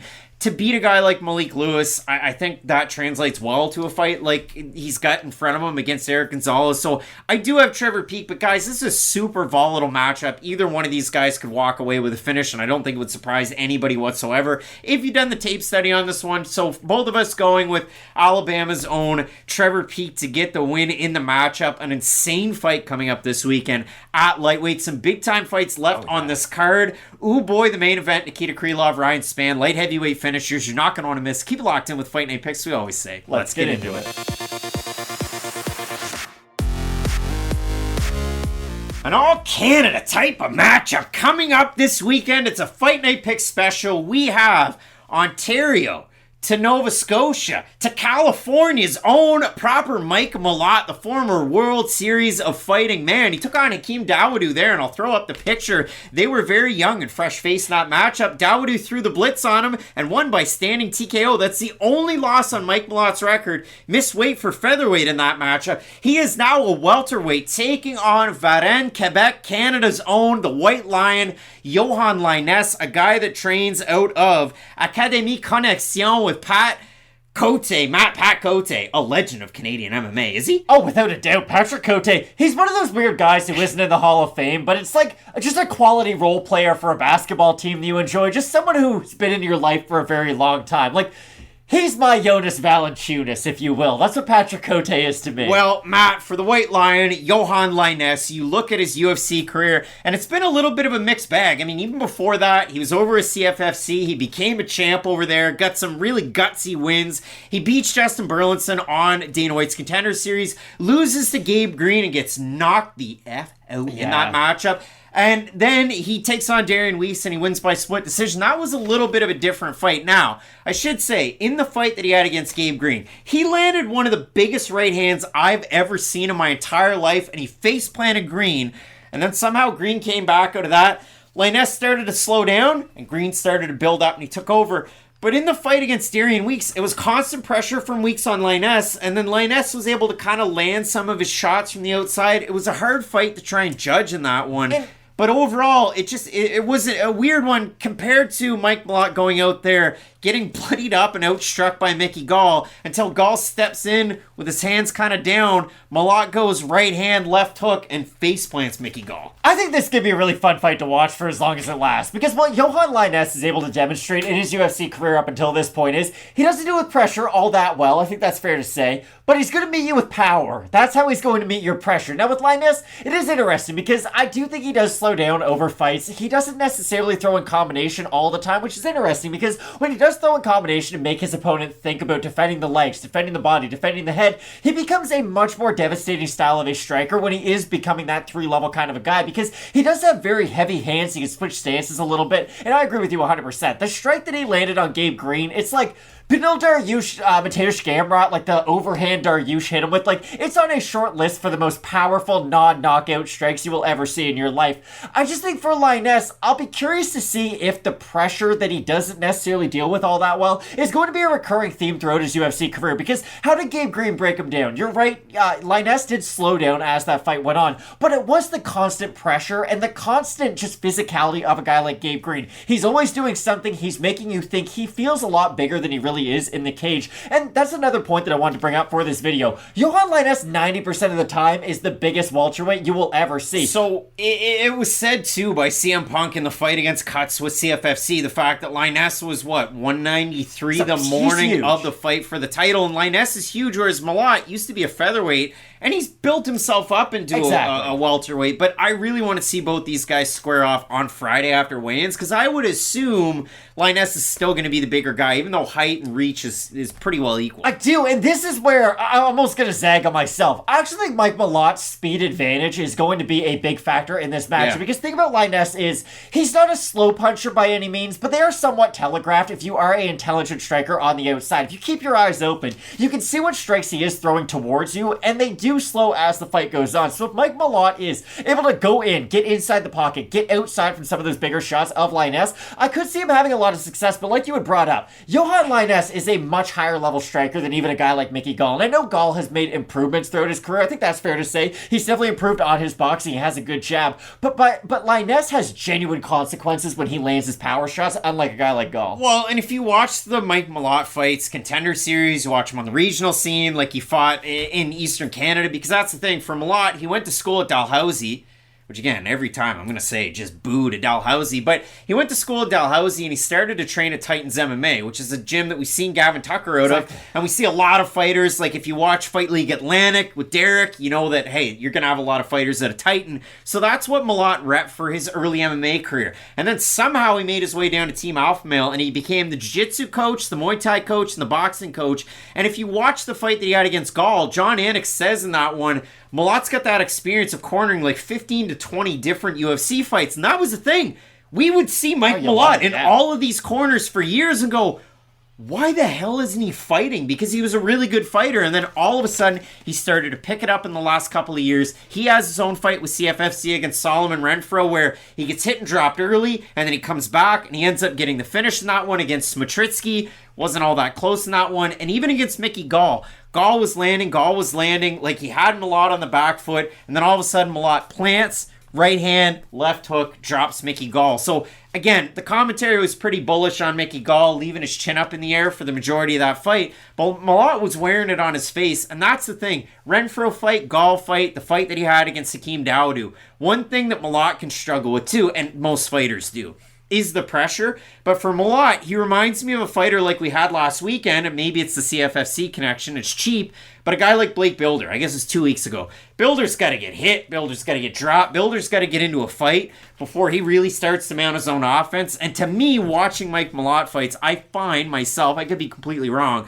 that he's kind of cut from that same cloth, which is kind of worrisome against a guy like Yohan Lainesse who's got power like this. Definitely. I just think Mallet, he is so much more well-rounded in this matchup that even if he does struggle with some of the power on the feet, he will have the answer in terms of his wrestling and his grappling if he isn't able to succeed with what I assume he should be able to. And we'll see, because Yohan Lainesse about a month ago picked up his Brazilian Jiu-Jitsu brown belt from his coach, Mathieu Davio, over there at Académie Connexion. So for Yohan Lainesse, he is the underdog. Mike Mallet's a little bit over, a 2-1 favorite in the matchup. We have a look at the Tapology votes. Surprise to us as they are to you. Matt, the all-Canadian matchup.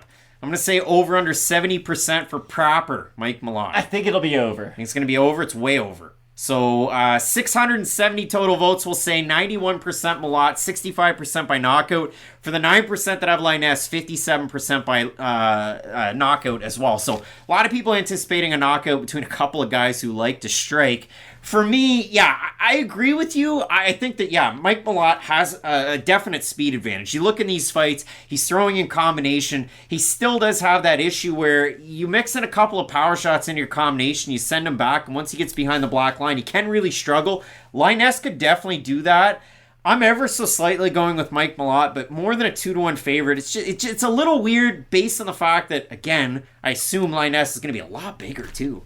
You're right. Lainesse just moves backwards, though, is my big issue with this fight. Like, Lainesse in 90% of his UFC career has had his back up to the cage and been completely square. If that's the case in this fight, Mike Malott can just run backwards at the face of any danger, and then if Lainesse does follow him, shoot him for a takedown and be the more well-rounded fighter. I think Malott can hang with Lainesse on the feet, which is where Lainesse specializes in, and I definitely favor Malott if it does hit the mat, so for those reasons, I do have Mike Malott. Both of us going with proper Mike Malott out of the Burlington, Ontario area. We're not going with the Quebecer Yohan Lainesse in the matchup. I really want to hear from the commenters out there because I know a lot of people are fans of both of these guys here on the Fight Night Picks channel. So let us know who you have in the matchup. Some big time fights on this card, including Krylov versus Spann in the main event. Gonna want to keep locked in with Fight Night Picks. We always say, let's get into it. Tatiana Suarez got some wrestling.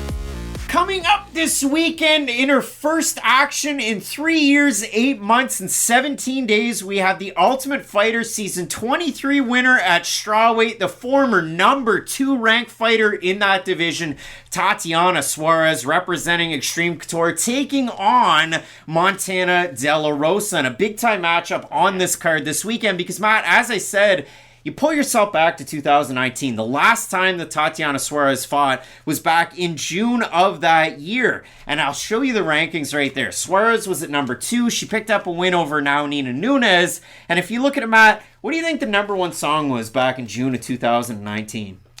The Raptors won the title like that month, so I want to say Money in the Grave by Drake might have been popping then. Old Town Road by Lil Nas X and okay. Billy Ray Cyrus. The number 1 movie, Secret Life of Pets 2. So a big time win there for Tatiana Suarez. Was ranked number 2 in the division. But she's had neck issues throughout her career. Now, that was one of those things. It derailed her Olympic dreams of being a wrestler in 2012. She was having some neck issues. They found cancer, so then she really kind of had to switch things up. Out of that, she then kind of found herself into MMA. Undefeated record as it is now. She wins the Ultimate Fighter Season 23. But you look at the wins in the UFC. Win over Amanda Bobby Cooper. That was to win the season. She beats Viviane Pereira. She beats Alexa Grasso, who's going to be challenging for Valentina Shevchenko's belt in this division. She beat Carla Esparza. Took her down many, many times in that fight. And then, of course, gets the win over Nina Nunes. But again, for Suarez, multiple knee issues, multiple neck issues as well. I listened to an interview that she did about a month ago with Helen Yee. She kind of talked about that, but also she said in the past couple of years, like maybe 1 fight, maybe 2 fights at flyweight, then she's going to go back down to strawweight. When she talked to Helen, she said probably just the 1 fight at flyweight, then I'll go back down to strawweight. So interesting to see what we get out of her in a matchup like this. Talked about the fact that she's kind of bulked up with her legs just due to the fact of, rehabbing the knee, so to speak. So you know how good of a grappler Tatiana Suarez is if you've watched her wrestle. She's a 2-time bronze world champion in freestyle wrestling at 121 pounds. And boy, if you just the fight against Carla Esparza. Esparza was a champ before that and became a champ after that. And she drubbed her in that fight. This fight's going to look exactly like that fight if Tatiana Suarez is even 70% of the fighter she used to be. I'm not trying to be disrespectful to Montana De La Rosa, but again, I brought this example up many, many times. Tatiana Suarez, is a world-class wrestler. I think we can all agree on that. It was an illness that caused her to not go to the Olympics. So she is an Olympic-caliber wrestler. I think that's fair to say. Montana De La Rosa is a national wrestler just in America, and she's not even a multiple-time champion at that. Carla Esparza is one of the better women's MMA fighters we have ever seen. I know that's kind of wild to say, but she has won a championship on 2 separate occasions. She is one of the more credentialed women's MMA fighters we've seen in a long time. And she's won the majority of those belts and those fights, all with her grappling and her wrestling. And I'm glad you brought it up because that was the fight I really wanted to focus on. If Tatiana Suarez fights another pure grappler, that's how a lot of these fights are going to end up. Because here's the thing. If you're a primary striker who has really good takedown defense, you are going to test Tatiana Suarez because you excel at the one weakness in her game. We saw that in the Nina Nunes fight. That was something I brought up a lot. It was, hey, Suarez is going to look good, but if she doesn't get the finish, it's going to be a little bit curious to see how she looks in the 3rd round. Because the one thing about Nina Nunes is, hey, she has great long-range kicks, and she has really good cardio at that weight class. Now, did Suarez struggle in the 3rd round of that fight? Yes, she did. But I don't think Montana De La Rosa is going to have the long-range abilities on the feet that someone like Nunes is able De La to. Rosa, big third-round knockdown against Mara Romero Barella. That was a win that De La Rosa has on her record. But for De La Rosa, well-rounded, good with her grappling, good with her submission ability. We've seen her train with a lot of great women in the past. So for majority of her camps, it's been between Elevation Fight Team, but also Genesis BJJ. And we've seen Jinyu Frey train there as well in the strawweight division. But for De La Rosa in the UFC, came in off the Ultimate Fighter season 23, so a few seasons after Suarez. She's 5-3-1 since that 2017 debut. Brazilian Jiu-Jitsu brown belt for De La Rosa. And again, if you look at it for the boxing, De La Rosa has an advantage there for sure over Tatiana Suarez. But for the Suarez fight that she had against Carla Esparza, a couple of side kicks, and then 25 seconds in, she goes for the first of 9 takedown attempts. She ends up with a finish in that matchup. And for Suarez, too, like you talk about some of the gyms, whether it's Millennium MMA or it's been Extreme Couture for a very long time. You see who she's with on Instagram. Patchy Mix, that guy's a pretty good grappler. Very. And the crew that they have at Extreme Couture, and I know a lot of people, they're saying, oh, well, I'd like to see if Casey O'Neill fought Aaron Blanchfield. Well, Tatiana Suarez is going to spend time training with Casey O'Neill at Extreme Couture, and Suarez has been there at Extreme Couture for quite some time. And I'll throw it up there. The last time we did a video on Tatiana Suarez, that was like 2 or 3 studios ago. You had short hair. Everything was different. The world was just a different place. But for Suarez, a good opportunity to try and right the ship. And we've seen somebody with a long layoff like this come back after years away from a dip. And it was Tyson Pedro. And they gave him fights against Ike Villanueva and Harry Hunsucker before they gave him Modestas Bukauskas. Was it Georges Danho? Was he the guy heavyweight? The Man Mountain, Georges Danho with a big win over Jorgen De Castro. I'm proud of myself, remember that. A good opportunity for Tatiana Suarez. She's a massive favorite in the fight. And I'm not even going to guess at the Topology votes. Over 95%. Yeah, I would say they're going to be over 95%. They're 96% out of 701 total votes. I do think Tatiana Suarez wins the fight. I'm eager to see how the neck injury, the knee injuries, just the constant battle and the grind has been for her. But really glad to see her back in a fight like this because she doesn't leave herself in a lot of compromising positions on the ground. So unless her cardio completely falls off, because again, Nunes was able to rally, like you said, in that third round, I do see her getting a victory in this fight.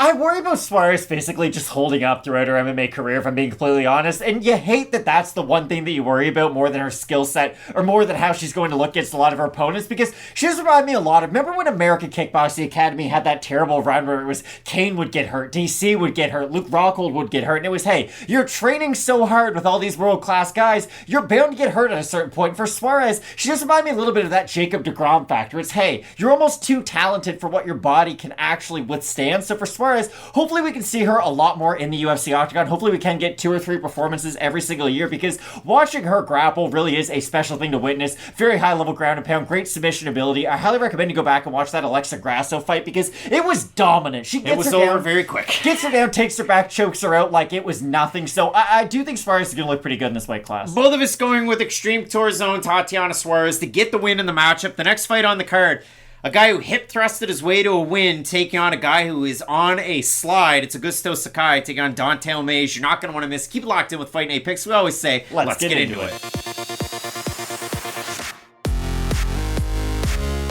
Brazilian heavyweight Augusto Sakai is kind of like the opening track to the 1989 album called Full Moon Fever. Well, I'm free falling. We've got Augusto Sakai taking on Lord Kong, Dante Almeida, who in his last time out lost a split decision. I've got a little asterisk next to that because it's now no contest on his record, to Egypt's Hamdi Abdelwahab, and I'll throw it up there right now. A juicy boy. You saw the suspension right there for Hamdi Abdelwahab, but for Dante Almeida, most people expected his judo pedigree and his boxing would win him a fight like that against Abdelwahab, and he could not stuff many of those takedowns. So for Dante Almeida, he now comes into this matchup. He gets a big opportunity all of a sudden against Augusto Sakai, a guy who in his last 4 fights has been finished. It started with a string of main events, one against Alistair Overeem, where Sakai wins the first 2 rounds, and then he just kind of tires out and he gets taken down. He then has a main event against Jairzinho Rosenstrike, gets knocked out. He gets beaten by Taito Ivasa, finished in the second round, and then his last time out against Sergey Spivak. But Matt, for Augusto Sakai, he's got to be looking at it going, geez, why do I keep taking these fights at the Apex? Because he's 1-3 at the UFC's Apex, and now another fight in the small cage for Augusto. I don't think it was going to make that much of a difference, to be completely honest. The problem with Augusto Sakai is more of a mentality issue. I really do think, because when he's the aggressive... Who are you to say that it's a mentality issue? Because it comes down to his aggressiveness in the cage. When he's walking forward and throwing output, he's a really successful fighter. When he's moving backwards with just his hands up, he's not a successful fighter. So I would say it comes down to that. Because against a guy like Don'Tale Mayes, I would say Augusto Sakai is the more well-rounded fighter. He throws a lot more leg kicks. When Augusto Sakai is on his game, I would say he does have the superior output too, as I struggle with putting those two words together. But you just worry about what version of Sakai we're going to get after seeing so many losses in a row. But I will say this. For Sakai, I do feel like Mayes is a significant step down from his level of competition up until this point. It's not like, because here's the thing, going from Alistair Overeem down to Tai Tuivasa, well, okay, it's not as bad. But now you're going down to Don'Tale Mayes. So I do think for Sakai, this really is a how much do you have left in the tank? Because if he does throw with a lot of volume, if he does keep his hands up, he does have all the tools to deal with a guy like Don'Tale Mayes. You just wonder how much Sakai has left in the tank, because we see guys get knocked out once, twice, and then you do wonder about them moving forward. We have now seen Sakai, like you said, get stopped not only 4 times, but 4 straight fights. I just worry about where Sakai is in his overall career. No, and that's it. For Sakai's last time out was in August against Sergey Spivak, who just main evented a card, got a big win over Derek Lewis. And for Don'Tale Mayes, that fight against Hamdi Abdelwahab was about the same type of time frame. Before that, wins over Josh Parisian and Roque Martinez. And against Martinez, pushed the pace, held him back. Against Josh Parisian, got him down to the mat, got him finished. And you look at the losses that Mayes has in the UFC, because he's 2-2 with a no contest. Cyril Gane was one of the losses, and then the other loss as well to Rodrigo Nascimento, who's got a big time fight coming up on his slate. When he's on, he's a very impressive fighter. So for Mayes, we know he's got the judo pedigree. We know he's got pretty good boxing in his back pocket. He's a long-time Jackson Wink guy, and he's going to be, obviously getting John Jones ready for his big time upcoming fight against Cyril Gane, and he's going to have that experience in his back pocket of getting heel hooked in the 3rd round. But for Augusto Sakai, think about it. He beat Blagoy Ivanov. He was ranked 10th. Then when he fought Alistair Overeem, he was bumped up. He was ranked 9th. Now all of a sudden, Sakai is out of the rankings. It's a big-time gym matchup. American top team against Jackson Wink MMA. But when you look at this matchup, Matt, it really is hard to tell. What version of Augusto Sakai are you going to get? Because Don'Tale Mayes is pretty much the same version of Don'Tale Mayes in every fight. Again, he did struggle against the takedowns of former bare-knuckle MMA fighter Hamdi Abdelwahab. But apart from that, he's able to go out there, land pretty decent volume, good boxing combinations, and if it really does come down to it, toss that cup into a guy's mouth. I hope we don't see that. I just think, if you look at, what's the best version of both guys? Sakai's by far the better fighter in that scenario. Now, again, we have seen Sakai struggle against some of the upper echelon fighters, but the one thing that a lot of those guys have in common is, A, they can threaten with the takedown, not necessarily Rosenstrike and Tuivasa. But what do Rosenstrike, Tuivasa, and Pavlovich all do extremely well that Don'Tale Mayes doesn't? Sakai hasn't fought Pavlovich. Sorry. What?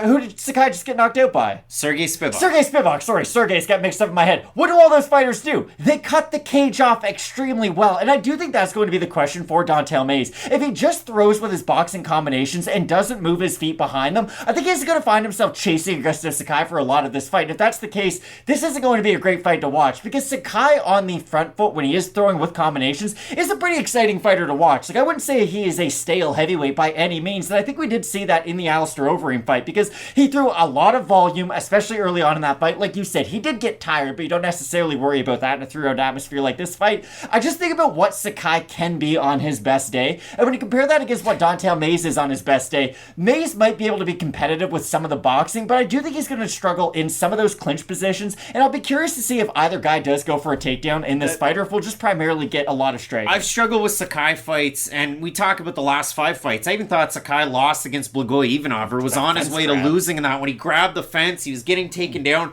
Sakai doesn't look good in a meaningful amount of time, but I picked him again and again and again and again, because when he's pressuring forward, he keeps his head back and he throws a lot on his shots. He's got good zip at the end of it, but he throws a lot of volume, and he's one of those heavyweights that is decently well-rounded, and that's what got him all the way up into the top 10. Now all of a sudden he's unranked. So the odds in this matchup, Matt, they're actually at par. Don'Tale Mayes looking for his first win in a little over a year. Augusto Sakai in about 2.5 years since he beat Blagoy Ivanov. We have a look at the Topology votes. Surprise to us there, to you. I think the fans are kind of like that old Richard Marx song. hold on to the night. I think they're holding on to the memories. I think they're going to have Sakai. I'm going to say over under 67.5% Augusto Sakai. I think it'll be in the 80s, to be honest, for Sakai. No, it's under. So 691 total votes, 64% Sakai, 60% by decision. For the 36% of the fans who have Mays, 64% by knockout, which makes sense because Sakai's been finished in his last 4 fights. So listen, it's a big-time opportunity. I thought Sakai would have been gone after that loss, like 4 straight knockout losses at heavyweight. That's kind of usually a telling tale, but Sakai could be like a Marcin Tybor, and he just turns the clock around. Could. So big-time opportunity for him. I do have Sakai. I think he's a little bit more fleet of foot, and I do like the volume. But Mays, with the power of the boxing and the takedowns from those judo clinches, there's a good opportunity there, and obviously the odds reflect that.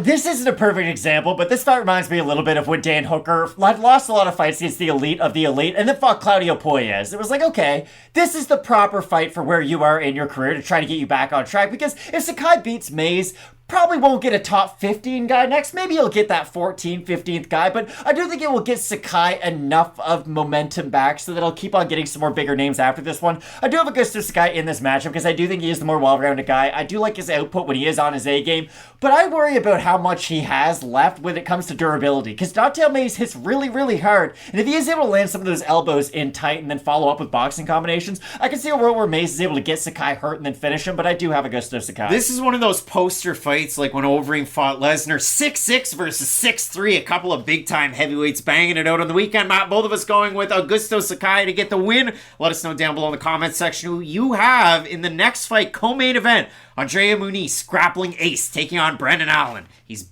Bangkok ready. He is. Brendan Allen, a big-time matchup in that co-main event. You're not going to want to miss it. Keep it locked in with Fight Night Picks, we always say. Let's get into it. Big-time middleweight co-main event. This is not like Zach Paunga taking on Jordan Ray. This is a big-time fight in this division that holds rankings in regards. We have the ranked fighter, Andrea Muniz. He's looking to put that squeaky clean UFC record up against the former LFA middleweight champ. He shares our last name. He watches the videos, and if we don't pick him, he doesn't like it all that much. We have all in Brendan Allen representing Killcliff FC, a guy who's really put it together in his last 3 fights, picking up big wins over Sam Alvey by finish, Jacob Malkoun by decision, and Christophe Jotko saying, hey, enjoy the PFL, Christoph, picking up a big-time first-round finish win in that matchup where, if you remember, it was Allen, Jotko jockeying for position. Jotko gets the takedown, and then out of it, Allen's able to reverse and sink in a great choke to get that first-round submission win. So for Allen, really where he's been all in is throughout his career, he switched through gyms. He was a Rufus Sport guy. He's originally out of Louisiana, but he spent a lot of camps at, what was it called? Hard Knocks 365, then Sanford MMA, now Killcliff FC. And for Allen, his striking's definitely taken a leap up. And even if you look at the last 2 losses, one to Chris Curtis where he gets kind of hit and then kneed, the fight that he had against Sean Strickland, he struggled against those guys. But you look at the wins that Brendan Allen's been able to get, and it's really been mixing his martial arts in a lot of these fights to get the wins, whereas for Andrea Muniz, he did the unthinkable. I mean, he broke Jacare Souza's arm, which was crazy at the time to think of. Jacare, not a guy getting submitted very often. Maybe getting knocked out, but not submitted. Wins over Ahoyo. Bartosz Fabinski, that was a performance of the night bonus. He beats Eric Anders by finish, and he gets the win over Uriah Hall. And even in the fight against Eric Anders, Anders had some successes in that matchup that maybe Brendan Allen's able to draw off of. But if you look at Muniz's last fight up against Uriah Hall, a little bit of a stinker. Held position in a lot of that. It wasn't a good one. Wasn't necessarily the most fun fight that we've ever seen, but a good opportunity for Muniz to take on a game opponent in a guy like Brendan Allen. 100%, but I keep on falling back to the feeling that I get that this is somewhat of a setup fight for a guy like Andrea Muniz, because Brendan Allen, and you brought it up, is an extremely well-rounded fighter, but Brendan Allen, when he initiates a lot of his own grappling, is getting taken down. It's due to a knockdown. It's not necessarily due to his overall dominant wrestling. It's not due to his overall dominant grappling. It's normally because, like you had said, he is able to mix his martial arts. And I will be curious to see if he does have an advantage on the feet, will it be a power advantage on the feet? Because I do think he has a much more varied amount of strikes. He throws that body kick to very high effect. He does have good leg kicks too, and I do think those could be a factor in this matchup because Muniz on the feet is not a high volume guy whatsoever, and that is how a lot of his opponents are going to beat him. If he does start to lose to these upper echelon guys, think of like Robert Whittaker, for instance, it's going to be a lot of defended takedowns, a lot of outside striking, and Brendan Allen can follow somewhat of that blueprint, but the issue I have is, even go back to the Kevin Holland fight. Like, Kevin Holland is a very talented grappler, but he's not a big guy for this weight class. He's not the strongest guy for this weight class. He hurts Allen, gets his back, they grapple for a lot, and Allen does have success grappling against Kevin Lee. The problem is, he's in that position, and that's what I keep on going back to. Even if he has success against other guys in some of these similar positions, I thought it would be a cold day in HELL when Jacare Souza would get submitted in an MMA cage. And I had to eat my words when Andre Muniz was able to prove pretty much everybody wrong and show that he really is that one-of-one type of submission ace. Like, we talk about one hit, one knockout power. Andre Muniz has that capability with a lot of his jiu-jitsu. And I know, like you said, he wasn't necessarily able to demonstrate that against Uriah Hall. That was a weird fight where he never really got secure position on Hall. There was a lot of these, like, I'm kind of moving away from you, you're kind of moving away from me, I'm just trying to hold you down. I don't think we're going to see that position as much. I think Brendan Allen, although this isn't a great recommendation, he will be more likely to grapple with a guy like Muniz. I don't think he's just going to be on the defense originally, so I do think that will give Muniz the opportunity to progress through his grappling sequences. Yeah, and I mean, 3 weeks ago, an interview came out with friend of the show, Ryan Gerald. Brendan Allen says, BJJ will not save Andrea Muniz at UFC Vegas 70. And for Allen, the deep dive that I did getting ready for a matchup like this, Allen orthodox, Muniz is southpaw. Brendan Allen's fought a F-ton of southpaws in the UFC and around the UFC. He's fought Tom Breeze, Kyle Dawkins, Carl Robertson, Puna Soriano, Sam Alvey, Christoph Jotko. He's won all 6 of those fights, so he doesn't struggle against southpaws at all. He's able to figure out the game plan there. And in the fight that he had against Jotko, again, performance bonus, first round submission win. He looked really good in that matchup. The strikings continue to progress. He moves his head a little bit more than he has in other fights. He's really rounded things out. For Muniz, it should be said, I mean, listen, the guy's 5-0 in the UFC. He's won, his last 9 fights since 2016. And his last loss was to the professional, change the nickname, Azamat Murzakanov, a light heavyweight guy to look out for. So, Matt, in a matchup like this, honestly, myself, I do struggle with this prediction because for Muniz in the 5 fights in the UFC, Antonio Hoyo, little one-dimensional, little bit of a striker, and that's it. Bartosz Fabinski, good at judo, good with takedowns, leaves his head out there all the time on his takedown. Jacare, we know how good Jacare is, so you can't discount that at all. Eric Anders was a good back. That was really impressive. Battle. That was really impressive too. And the fight against Uriah Hall was a little bit of a stinker. Muniz is a favorite, about a 2-1 in this one. I do have a hard time with this, so I'm going to topology votes first. I'm going to say over-under. I think the fans will go with Muniz. I'm going to say over under 70% Muniz. I think they'll be in the 80s for him. You're going to be in the 80s? They are. So 733 total votes, 84% Muniz, 68% by submission for the 16% that have Allen, 66% by decision. The Michael Jordan of grappling is what Mike Goldberg would say.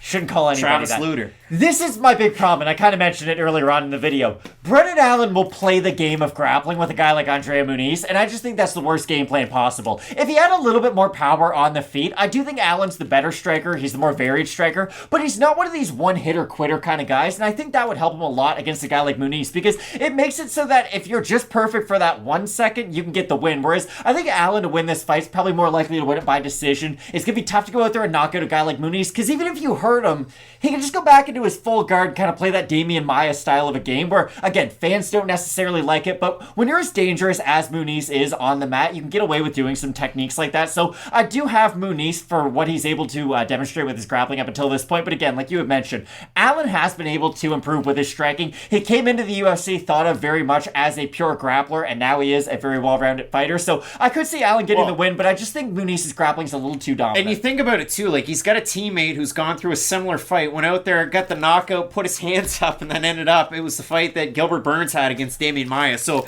the Allen way, I'm going to pop a fortune cookie, and we're going to see what the fortune is for Brendan Allen. Matt, it says, Il est bon de dire la vérité. It is proper to speak the truth. So we got to speak the truth. My truth is, I think Muniz going to probably win by submission. My truth is, I'm going to pick Muniz as well, but Brendan Allen's got an awesome shot as an underdog in this fight. You can't overlook Brendan Allen whatsoever. The advancements that he's made in his game plan, to a guy like Muniz. Muniz has been out there, if you go on his Instagram, training his boxing, but also competing in jiu-jitsu tournaments and winning them as well. It's just, how does Muniz get it to the place where he needs to get it? Is it off an Ailin takedown? Because I don't know if Muniz is going to be able to take down Ailin, and Ailin definitely has better striking than Muniz in this matchup. So I'm ever so slightly going with Andrea Muniz. You let us know down below in the comments section who you have. Do you like the Taste of Fortune cookies? I do. A big-time matchup in the main event. Nikita Krylov taking on Ryan Spann. Keep it locked in with Fight Night Picks, we always say. Let's get into it. Main event time coming up this weekend at UFC's Apex. We have, for the first time in his 18-fight UFC career, a main event slot. 5 rounds for the former Fight Night's global champ. It is Nikita Krylov taking on Superman Ryan Spann. Matt, do you think he likes that Eminem song? I could be your Superman. You're Superman. You're Superman. He has a tattoo on his chest of it, so I'm going to say yes, probably. Yeah, and he might like the comics as well. But for Ryan Spann, you look at the run that he's had throughout his overall career, and there's definitely been a lot of adversity. We can say that about both fighters, but Spann, unsuccessful for the LFA light heavyweight championship. His first run through, he took on Leo Leichi. That was for the middleweight champ over there with Legacy way back when. Then he was able to win the championship with LFA for that light heavyweight belt. He fights on Dana White Contender Series against Carl Robertson, doesn't get the win, builds himself back up. You know the story by now, but the last little run that he's had, it's been absolute barn burners. I mean, his fight against Johnny Walker was wild. His fight against Misha Serkinov netted him a performance bonus. He loses to Anthony Smith in his first main event opportunity with the UFC, and then it's a win over Iwan Kutselaba, and his last time out, it's that power jab, and then that right hand that just sent Dominic Reyes like a tumbling sack of bricks. His last time out, on a pay-per-view card no less. So a giant win for Ryan Spann his last time out. And for Nikita Krylov, the highs have been high. You look at his first fight in the UFC at heavyweight as a young, fresh-faced kid, he gets finished. And then he goes out there and knocks out Walt Harris. So some crazy things for Nikita Krylov. But all the way now, his last 2 fights, he finishes Alexander Gustafsson. Whoever would have thought that that would be a sentence that we'd utter. Just even think about it. And then Krylov's last time out, exactly, in the first round against Volkan Oezdemir. I mean, he got banged like Lisa Ann in the 90s. And then he withstood that. And even one of the judges, 30-27 out there, good second round, good third round. Nikita Krylov was able to withstand that punishment and just keep on ticking and really show why he's become a durable, well-rounded fighter in some of these matchups. A durable, well-rounded fighter in some of... It's like Sex Panther. It works 60% of the time, every single time. Nikita Krylov is a lot like the Death Star in Star Wars. It's really pretty and fancy when you look at it from the outside, but it tends to have that one weakness that if you can exploit, it all goes to hell. And that's the thing for Nikita Krylov. Never been knocked down in light heavyweight, That's but great. He's been put on skates. Nikita Krylov defensively does have some liabilities, not only with his striking, but even defensively with some of his grappling. He's one of these fighters who, from top position, when he's able to land his own ground and pound, he has very good elbows in the top position. He does a great job of kind of, softening up his opponent to go for his own submissions. But when he does fight other guys who do have more of a wrestling advantage over him, even go back and watch the Jan Blachowicz fight. And I know Jan is a very good fighter, but grappling isn't necessarily the first thing you think of when you think about Jan Blachowicz. And he was able to get Krylov's back, apply the rear naked choke. He looked really good with his own grappling in that matchup. And that's why I've always had a really hard time predicting a Nikita Krylov fight, because the highs are so high, but the lows can be very low too. And he does have a very wonky style of fighting. It's on the outside. He keeps his hands kind of low. He'll throw a lot of kicks. He is a heavy-handed fighter, but that's the one thing I will say. He does not want to get into a boxing match with a guy like Ryan Spann, because the one thing that I do worry about for Spann in this matchup is, and you would kind of mention it, his last 2 losses are to Johnny Walker and Anthony Smith. 2 long-range, kick-heavy light heavyweights who can stand far away from you and force you to walk into a lot of their shots. Now, Krylov will stand a little bit more upright. He's not as lean back as those 2 previous opponents are, but he can use a lot of those similar game plans that we have seen. If he uses the low kick effectively, that's something Ryan Spann does struggle with. He doesn't necessarily have a great answer for it right away, but again, I just worry about Nikita Krylov getting too comfortable on the feet. If he's not able to get his kicks involved in this matchup, I could see him having a lot of difficult times, especially with Spann early on in the fight, because I don't care what you thought about Dominic Reyes, and I didn't know what Dominic Reyes had left in him. I didn't think Ryan Spann had that type of performance in his back pocket. Yeah, Ryan Spann fights like he's got a car parked outside, and he hasn't fed the meter, so he's got to get really quick and get moving. And for Spann, he's not paid by the hour. And if you look at it for Nikita Krylov, he can play the long game, and that's not always the fun thing, but some fights, they're barn burners. But some fights, like his fight against Johnny Walker, he fought to his game plan, he took him down, he was just a wet blanket over him, so MMA math says, well, Johnny Walker beat Ryan Spann by knockout, and Nikita Krylov beat Johnny Walker by decision. Krylov wins, but it's not that way, because for Spann, he's been susceptible to that finish twice. Once against Carl Robertson, arms locked, up against the cage, elbows land, Spann's finished. Same thing happened against Johnny Walker. For Spann, what does he do so well? He's so tall, and he's so big. I don't know how he made middleweight before, because he's a giant light heavyweight.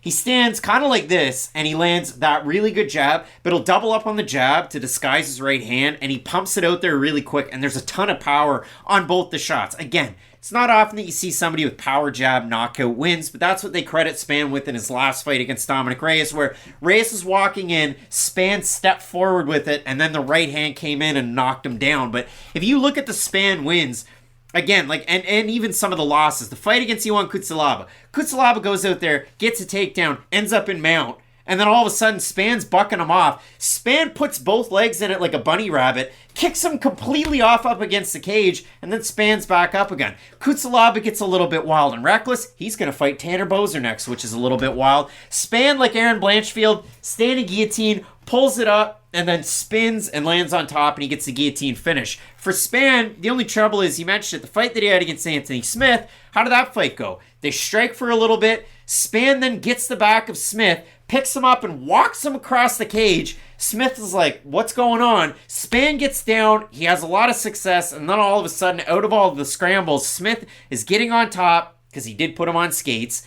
He gets him into a rear naked choke position. Smith ends up getting the win. They draw after the fight, so on and so forth. Spann is such an interesting fighter because he's a decent grappler. He's a really good striker. It's just bringing it all together in the cage. And for Nikita Krylov, his defensive grappling can kind of get caught because he becomes like Happy Feet with his own grappling. That's so weird. And he takes big expenditures in some of these fights. So again, you already brought up some of the fights, but he had back-to-back losses, one to Magomed Ankalaev. That's Nikita Krylov's only UFC fight in Vegas to this point, is one loss to Magomed Ankalaev. And then he fought Paul Craig, where he was just landing those big shots. Paul Craig was 6 ways to Sunday, and then all of a sudden, like The Undertaker, he came back. If you look at it for Ryan Spann in Vegas, he's 3-3, so at least he has a few wins to his ledger that way. So, big-time matchup. Obviously, again, master sport and a black belt in Kyokushin karate for Nikita Krylov, and you see that a little bit out of his style. But I think even in the thumbnail, I hope I kind of hit it, because Krylov in the in-between sometimes, boy, does he ever get hit in some of these fights. And I don't know if you know this, but Ryan Spann hits so effing hard in those in-betweens that it is a really dangerous fight for Krylov. But again, Krylov has the more methods to win this fight. He does have the improved grappling, but that's the weird thing about Krylov and his grappling. I have no idea what my opinion is of Nikita Krylov on the mat. I've seen him get submitted by Paul Craig, which isn't the end of the world. A lot of good fighters have been submitted by Paul Craig. But sometimes in long grappling sequences, he can look dominant. And other times, he does seem to be a bit of a step behind. So for those reasons, I don't think Spann's going to have success in the grappling in this matchup. I will say that. If Spann goes for a takedown, I think it'll be one of those where Nikita Krylov's butt hits the ground and they get right back up. We might see a little bit more clinch control from that. I think it's a very dangerous fight for Krylov to fight if he's the one on the back foot trying to measure Ryan Spann for a power shot, because Spann moving forward is a terrifying force to deal with. But I do find myself favoring Krylov just because he does have the more methods in this fight. I mean, in these main event videos, like, just going right off, like, there's a style. Well, we've set it up 6 ways to Sunday, as you have said, and for Krylov, it's just interesting, because both these guys have fought a lot of fighters in the top 15, and it does get to be a point where we've seen with Derek Lewis, for instance, you've beat a lot of guys in the top 15, you've lost to a lot of guys in the top 15, at a certain point, until you do look really dominant and have really impressive finishes over these guys, people aren't going to care as much. So I just think Krylov has a very important fight for him ahead of him, because he has the fighting style that could get him, maybe not a title, just because 205 is so wide open right now, but could get him one of those really exciting matchups, maybe another fight against an Ankalaev. It's just, he needs to go out there and look really good against Spann. I think the winner of this fight gets the returning Alexander Rakic. And if you look at it at Fight Night Picks over in the YouTube community tab, we threw it out there to you folks. You have number 6 Krylov taking on number 8 Ryan Spann. 51% with Krylov, 49% with Ryan Spann. The comments. Classical Andrew thought the Ozdemir fight was an impressive performance for Krylov. For some reason, I don't find myself putting too much stock in those last 2 Spann wins. I got Krylov by sub. The one and only Krylov is going to expose Spann for being a glass cannon. That's rude. Spann is dangerous early, but I don't trust him the longer the fight goes on. And let's see, Mark, I wonder if Spann bothered training. Seemed to work in his favor last time. I mean, he did look really good his last time out.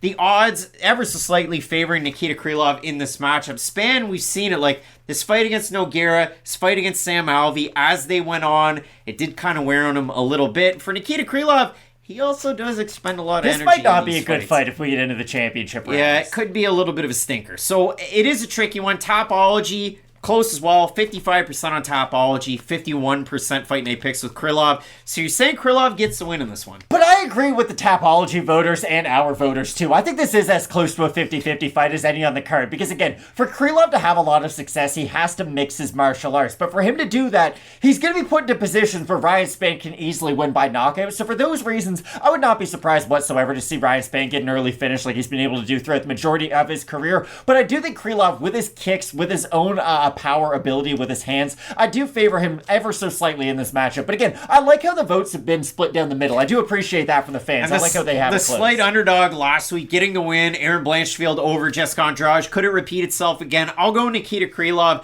ever so slightly. I had him against Gustafsson. I had him against Ozdemir. I do like the advancements in his striking a little bit. He leaves himself out there defensively. And Ozdemir hits really hard. You knew him for no time when he was on his rise up to that title shot. A little bit less so. He's kind of pulled back on the power a little bit, but he's added into the volume. And Nikita Krylov was able to get himself through that, really work his own grappling. I think Krylov can have success like Smith was able to do, like some of the guys in the regional scene. I know Robert Drysdale, like that's all he is the jiu-jitsu. He's so good at jiu-jitsu. So I'm ever so slightly going to go with Nikita Krylov. But such a really tough fight to try and make a pick on, Matt. And some big-time fights that are on this card. 7 UFC debuts. I know there's a lot of them that we're really looking forward to. I think my favorite fight on the card, it might sound crazy, that Erick Gonzalez fight against Trevor Peek, I might have talked myself into that one. That should be a barn burner. I'm really excited for the return of Tatiana Suarez, especially against a fighter like Montana De La Rosa, who might not get the fanfare, she might not get the glitz and glamour, but that's a solid, well-rounded fighter, and I think we'll learn a lot about how Suarez is going to look, not only at 125, but at 115 moving forward. I just think that's a good opponent to put Suarez in there with in her first fight back. Well, Matt, I'm going to be away this week, but if there are any changes to this card, we'll do it remote. We'll make sure we make those updates to this as we always do.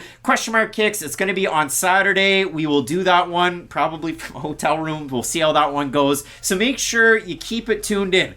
At Fight Night Picks, Twitter, Instagram, at Craig Allen FNP, at Matt Allen FNP. Here on the channel as well, a lot of new folks have been subscribing and tossing the likes. It really does help the channel grow. So we thank you so much for that. Keep it locked in with Fight Night Picks, as we always say. Let's get into it.